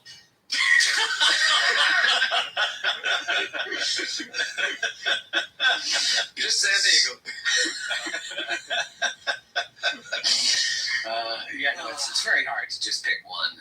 Is Joe Skeeter? Yeah, Joe Skeeter. He's a little Skeeter. He's a little Swedish Chef. You didn't know what that means. I hadn't thought what I was until right now. I think that I'm both Statler and Waldorf. You're echo enough to be No, yeah, you're Statler, Waldorf, and a little, like a dash of Hairy Monster. Very much. I think you also got a nice chunk of Miss Piggy as well. You watch them both. Oh, yeah. Yeah, dude. Yeah, I know there is some. Isn't she like she's she's the fashionista. Yeah, exactly. What is that one that is like human sized? That's got the big nose and walks around as a guy in a costume. What is his name? That's Grant.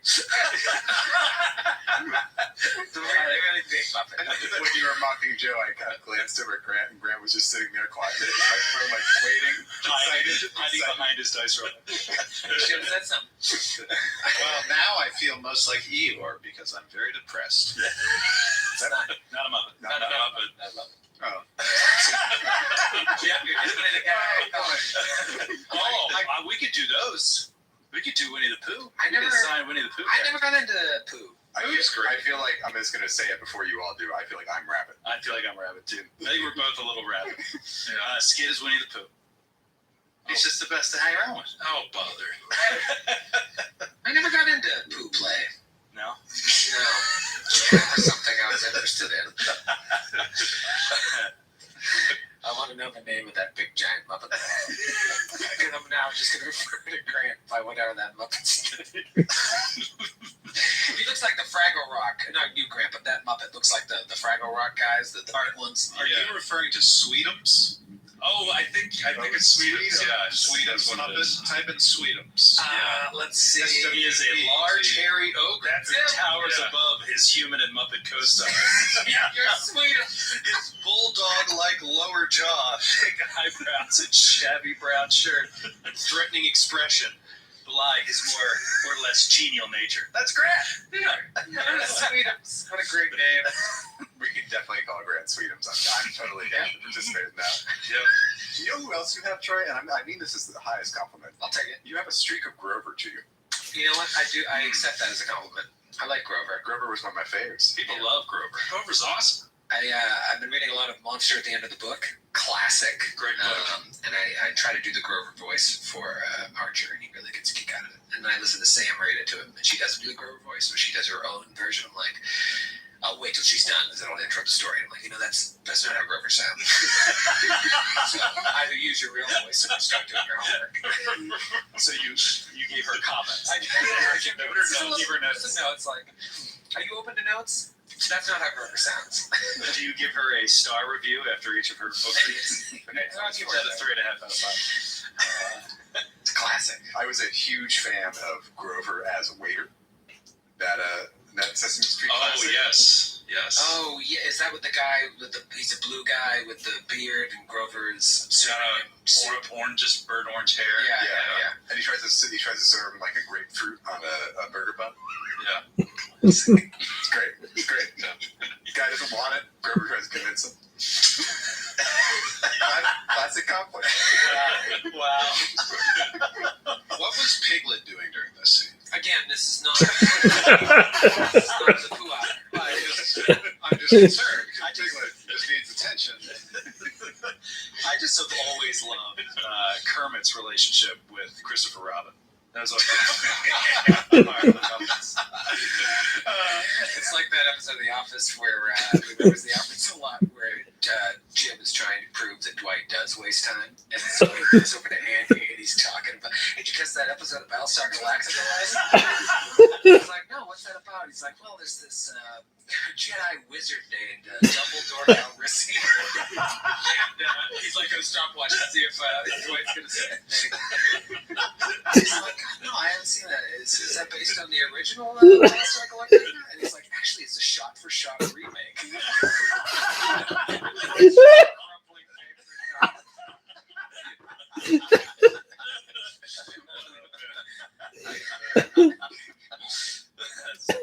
Oh, God. Is that what you're doing?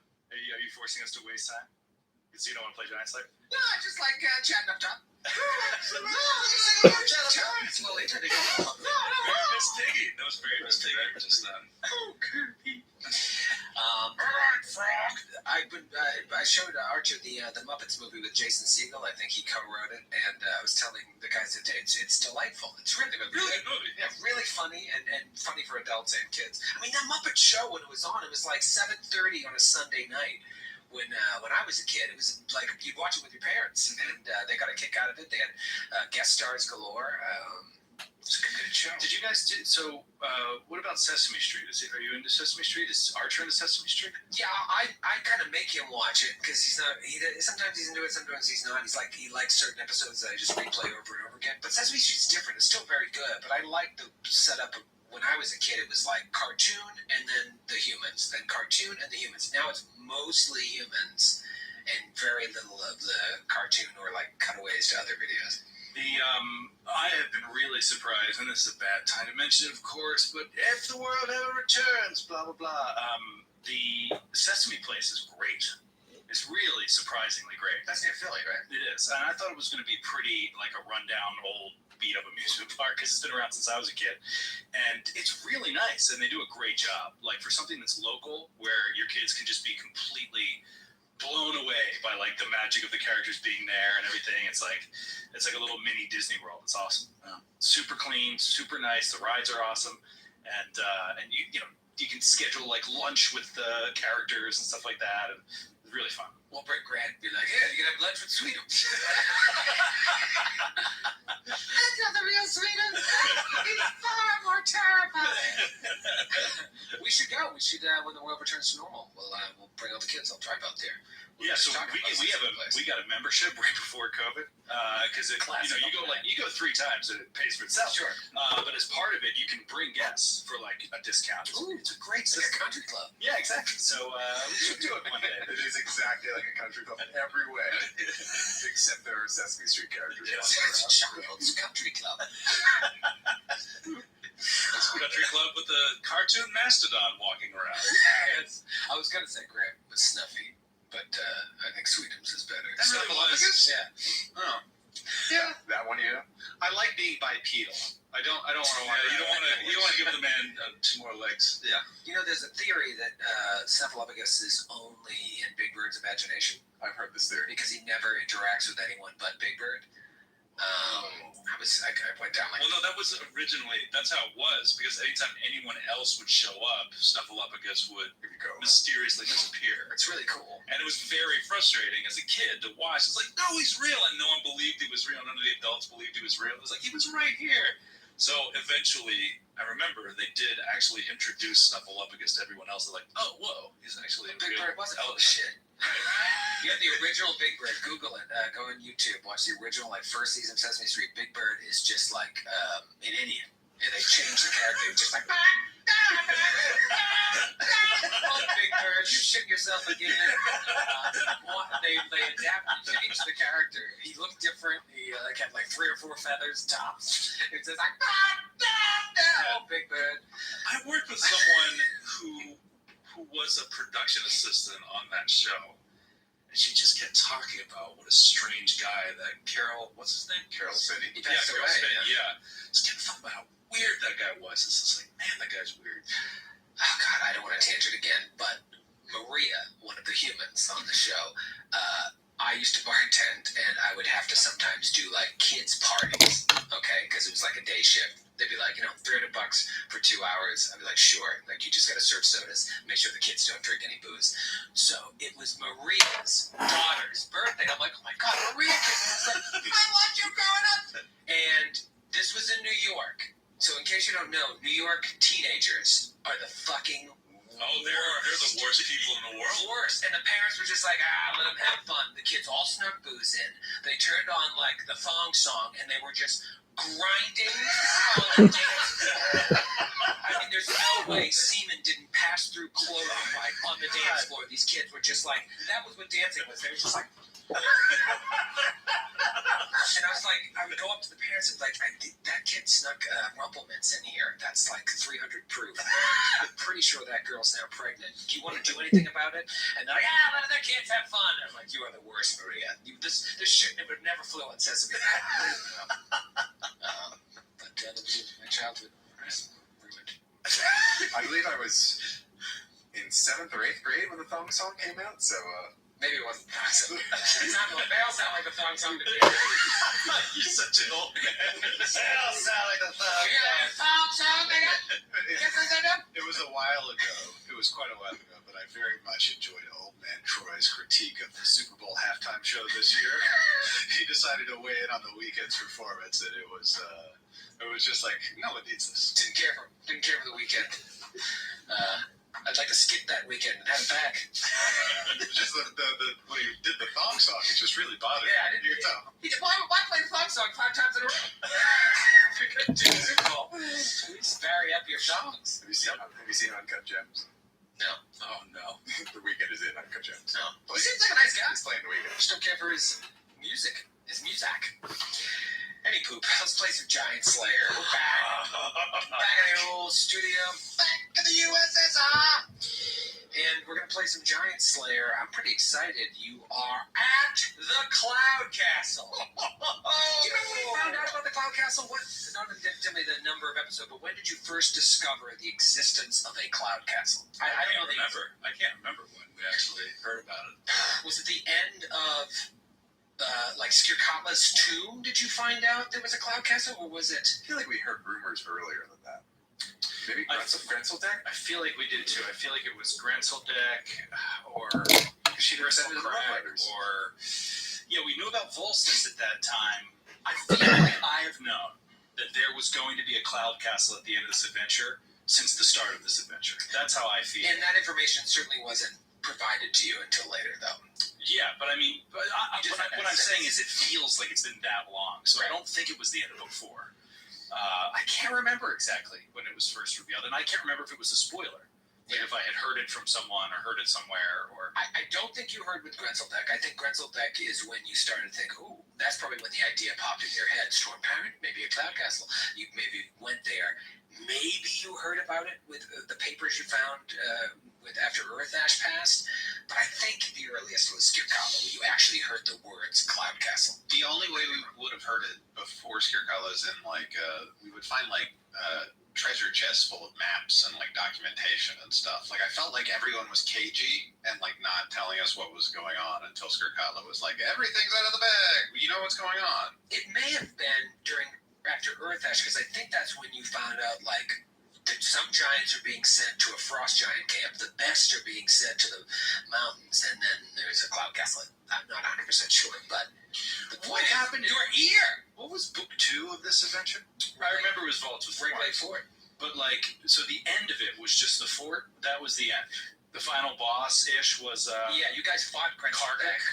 No, Grenzeldeck is the final boss. But Grenzeldeck was in there. Yet another sandbox. But there was no big reveal of information. The reveal of information was Minderhall's Valley. The existence of the Storm Tyrant. Oh, no. The Storm Tyrant we knew at the end of book 1. No, you didn't. You knew that Screed was working in conjunction with this hill giant. Oh. And you thought this hill giant was going to start a war on True Now. You get there and you realize that the reason she's bringing all these orcs tribes together is to try and impress a Storm Tyrant. That led you to Minderhall's Valley. Gotcha. I had put Grenzeldeck at the end of book 1. I forgot Screed was the end of book 1. Well, many people do. But you are on the doorstep of this Cloud Castle. This is crazy. This is it. Oh, man. Some of you will walk in. Some of you will not walk out. I have some questions about the Cloud Castle. Did you say some of you will walk in? Yes. Are some of us leaving? None of you are in yet. So I was thinking about plumbing, and I assume there's some sort of waste evacuation system. They just dump as they go, right? They're giants, they don't care. They can rain down shit over the people of Galarian, and they don't have no consideration. I will say there's a good chance this is addressed in the book, but continue. What I was really wondering is, what is their water source? Do they have a massive rainwater collection system, or do they have some sort of magical fountain in the center of it? It's funny, that's been addressed as well. All right. Yeah. Wow. These and other questions will soon be answered. Giant Slayer. These are the big questions, though. I assume the castle is big enough that they can have crops and orchards and things to feed themselves with, and also they bring up some animals and they have livestock on the outside. But then you got to water all those creatures. You got to water those trees. Yeah. There's got to be a system, and if not, you just say bad magic. It's true. Create water is an orison. Right. But that'd be pretty exhausting. Yeah, dude, it's a gallon at a time. Yeah. All right. Let's have a level 1 cleric sitting in the background just casting create water for 20 hours. Yeah, it'd be brutal for showers. Yeah, that's what it really is. It's chained to a cistern, just casting it over and over again. I will say to the writer's credit, and this goes into my deep reading of Emerald Spire, I think that writers think about this stuff because it is addressed in Emerald Spire as well when you get into deep levels beneath the earth. They'll clarify how some people have an ecosystem down there. You know what I mean? Where they get their water, where they get their food, because it's a cool thing to think about. It's so funny too, just thinking back to the old original modules for D&D and how that wasn't addressed at all. I remember playing through a game and it's just you open the door, there's 50 orcs standing in this dungeon, and my friend was why are they there? I don't know. It's not specified at all. Magic. Just waiting for you, I guess. How have they survived? What do they live on? How long have they been here? Well, it's funny, the way these are written, the adventures, it's usually part 1, part 2, part 3, sometimes part 4, sometimes I've even seen part 5, I think. 4 had 4 or 5 parts. Anyways, before you get to the section where they start talking about what's inside the Cloud Castle, it's 4 pages just talking about the Cloud Castle.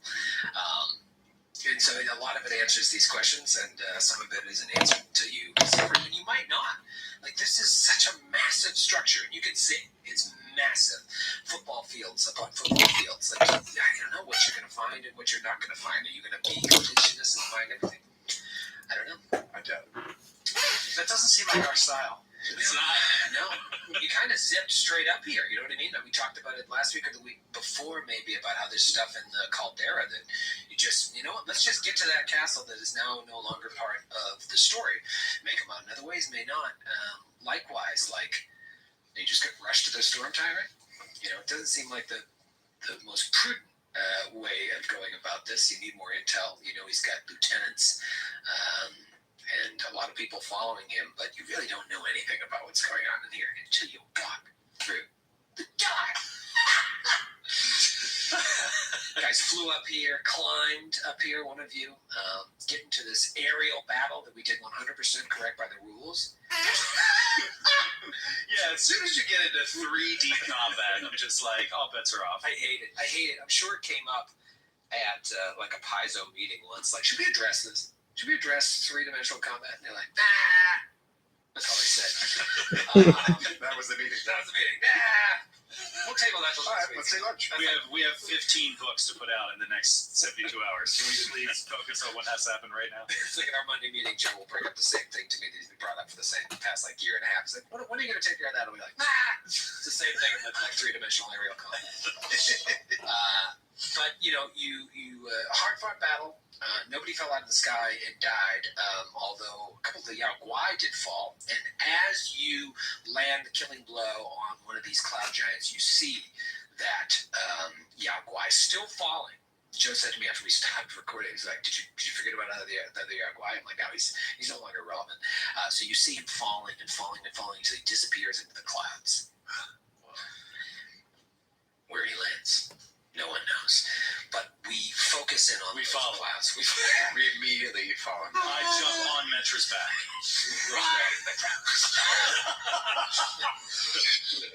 Do you use your daggers to jab into her to get a good handhold like a giant?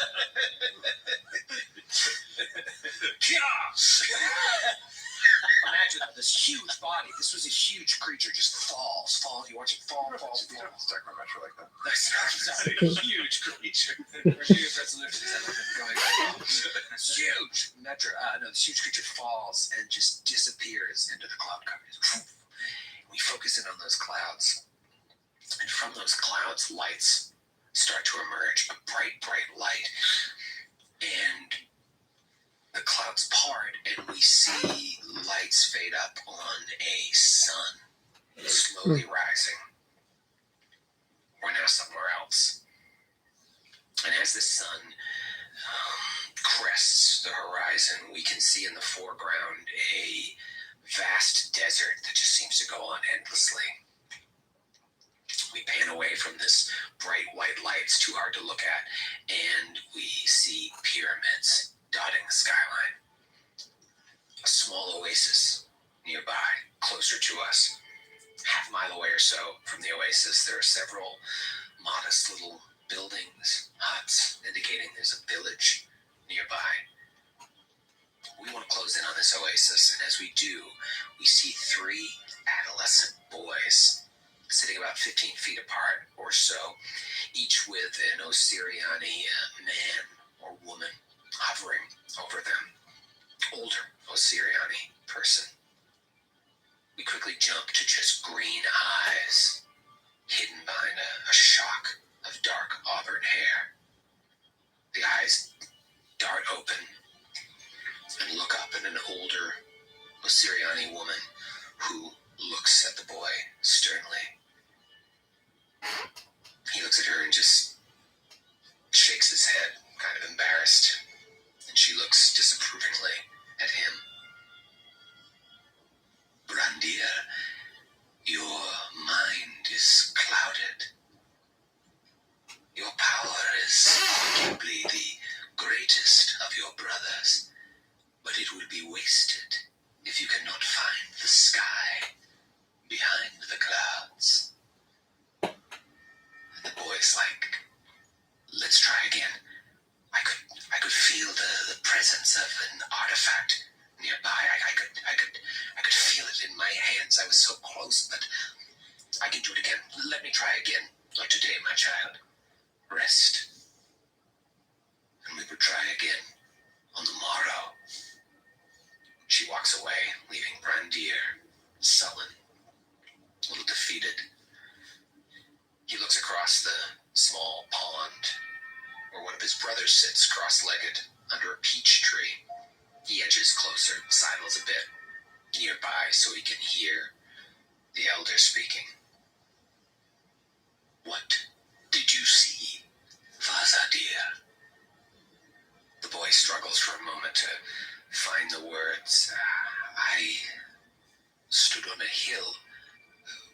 watching over a grassy field where several peasants worked the land. Suddenly there was a man who appeared as if he fell out of the sky. The people gathered around him. Time seemed to move quickly, but it was apparent that they grew to worship him as if he were a god. But then time moved again, and it became clear that he abandoned them, and they grew to hate him. He pauses to ponder this. What does it mean? That is not for me to say, Fazadir. There are those throughout time who people will rever as they do the gods, but whether mortal or immortal, they always seem to disappoint those who seek answers to questions that they themselves should answer. Farzadir looks frustrated. He doesn't get it. It's okay, my child. The answers will come, if not now, from future generations that will blossom from you. In the meantime, you must continue to walk. He smiles, walks away, and Brandir approaches. How goes it, brother? Where did you walk today? Farzadir looks up at Brandir. I don't know. Or at least I don't know yet. Can you control it? Brandir asks. Control what? Where you go? Where you walk?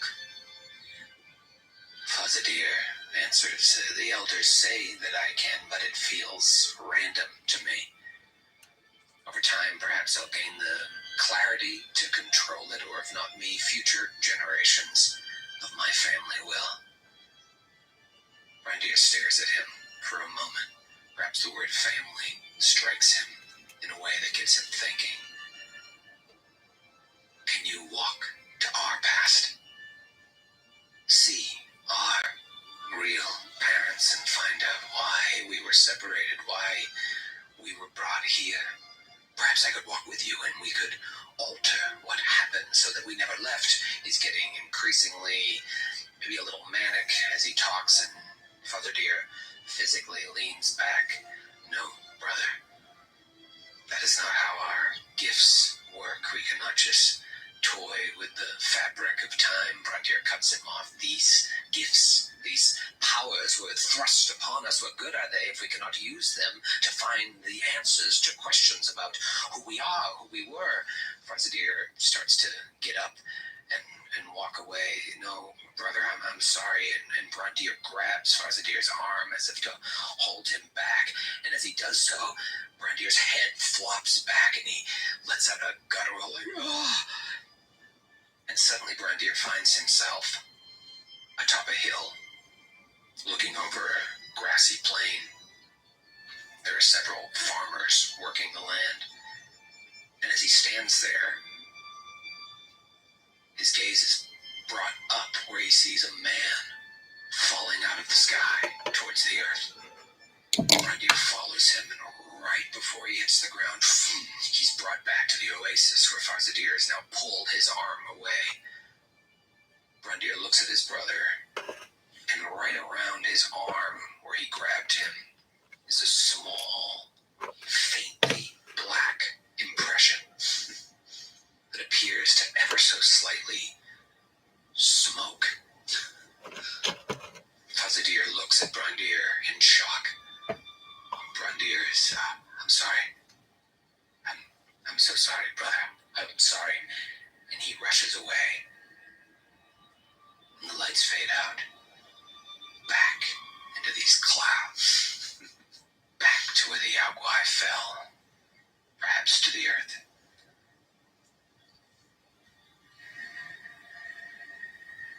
You watch this. Do you all find landing on this perch here, this outcropping from the mountain? Or do some of you stay flying? Yeah, Nestero lights. Yeah, just lightly kind of lands down on the balls of his feet. Yeah, Metro will land as well. This spell is still active for a little while. Sure. I think Bjorn looks down at the chains that are still hanging, if there are any, and considers how high up they are for a moment, and how strange and far away the ground seems now. How separated they feel. And then he slowly alights, and as small as those towns felt to him looking down on them, he now feels looking up at the castle in front of him, just minuscule in comparison, and adrift, kind of in enemy territory. So he has resolve, but he is also not without trepidation and fear. It's like an Avengers movie, like the way you all just land after the battle. Yeah. I said at the end of last week, the big Cliffy was that you leveled up. Yeah, baby. Let's talk about this next level. This is a big one, Joe. You've been saying this will be the highest level you've ever reached, right? That's right. I have never, and even that was fake. And this is fake because I didn't bring Dogwraith into level 1, but I've never actually reached level 16. So that is my new goal. Just live one more level. It'll be the highest level character I've ever played in the game. Wow. Let's talk about it. There's got to be some cool stuff at this point. Who wants to start? I'll start. Dogwraith will start. Most exciting character in the party. Lead it off. It's all downhill from there. He is going... Okay, so 15th level. Extra sneak attack die. Boom. So add that. But don't forget that for the old Vexing Dodger, your sneak attack die matter even more than that 1d6 of damage. It is also a +1 to AC whenever you're on a creature. So your bonus to your AC is your sneak attack dice when you're climbing. So it is another +1 to AC, which is great. Another 1d6 of damage on a hit. And then it's an odd level too, so you get a feat. So that's right. You guys all get feats at 15. Feats at 15. I spread out my skills pretty normally, as to be expected. I'm really maxing climb, maxing acrobatics, maxing stealth, all that kind of stuff. And then for my feat, I took a feat called Weapon Trick, and then it has several subcategories, one of which is 2 weapons. This is really fun. There's a subcategory of it. By the way, this comes from the Weapon Master's Handbook. There's a subcategory of Weapon Trick 2 weapons called Piercing Climb. You have to have 8 ranks in Climb to take it, and it allows you to use piercing weapons to climb as if your hands were free. So I'm just imagining him now staying armed in these fights and climbing with weapons. Just sort of like, sticking them into, whatever equipment on these creatures. They won't do any damage per, it's all kind of like flavor how he would climb up there. But nonetheless, the feat lets you use piercing weapons to climb. And you can still take 10 even if you're hurried or under duress or whatever. So yeah, it's a pretty sweet trick if it works the way I think it does. And I think it's going to be a great way to prevent that extra round I need to sheathe weapons, run to the next creature, and jump on them. And you debated going quick draw, right? Yeah, I debated going quick draw, which obviously I should have taken a long time ago, but it wasn't until I was really playing the character that I could start to feel the pressure of that difference in rounds. You know what I mean? That you need to draw that weapon with the Vexing Dodger's abilities. So this kills... The quick draw is great and a little bit more versatile, but it would still mean that I would need my hands free to climb. So between creatures, I would still need to take that move action to sheath, etc. So yeah, I think ultimately it doesn't... it helps me more to take this piercing climb than quick draw. Want to roll some HP? Yes! I forgot about that. What are you, a D6? D8. D4. D8 it is. All right. Let's see what we got, buddy. Don't be discouraged if it's bad. Oh, I won't. It doesn't matter at this point. It's all a joke. Any crit is an insta-kill. God damn it! Doesn't matter at all. Doesn't matter. 2. 5. All right. Can't- I'll can't take beat a it. 5. I'll Can't take a beat it. 5. Unless you got a 6. Baron, you got a complicated situation over there. Did you finally take that Oracle dip? Oracle Tip? No, it's level 8 Inquisitor, which means I'm now more Inquisitor than Gunslinger. Wow. That is amazing. Tell I can't that believe how long it's been. to your gun. I'm very close to being like more New Yorker than Texas in terms of years of the state, and it's like mirroring that very well. So, the biggest thing, don't want to bury the lead, is Second Judgment. So you got 2 active judgments. 2 active judgments. I Yeah. mistakenly was trying to use 2 judgment castings to have 2 active. Now I can finally actually use 1 judgment casting, have 2 active. Wow. That's great. I want to play an Inquisitor. Yeah, me too. Like a straight Inquisitor, just take it all the way to 16. So it also grants me Staff of Order, which allows me to grant a weapon with the axiomatic lawful trait, which makes the weapon law aligned and thus bypasses the corresponding damage reduction, and it deals an extra 2d6 points of damage against chaotic creatures. Every time you do that, you should be like,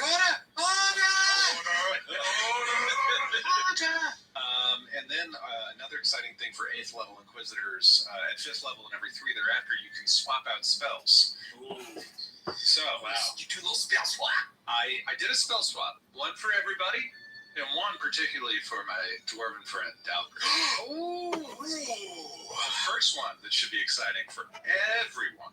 Everyone should be nice to me, so that you might be blessed with its capabilities.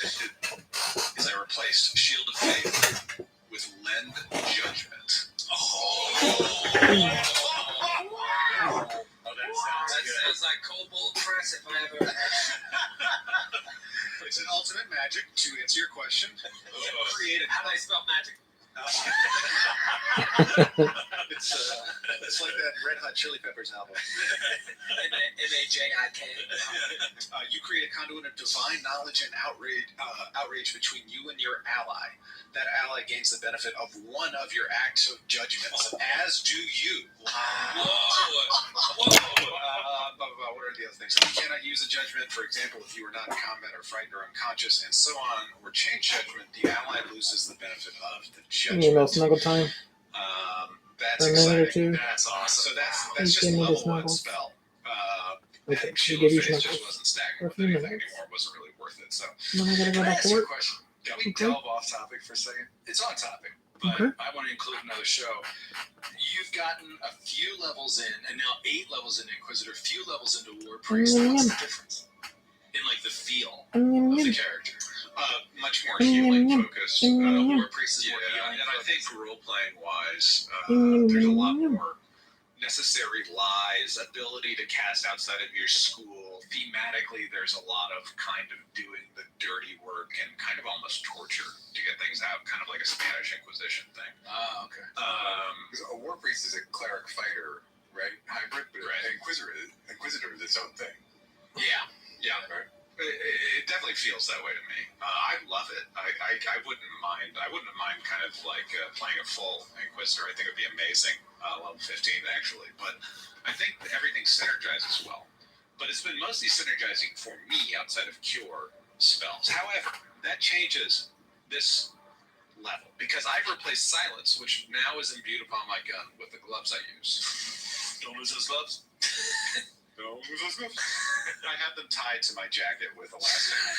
Like a no child. Mother, yeah. The outright grabbed one when he was falling.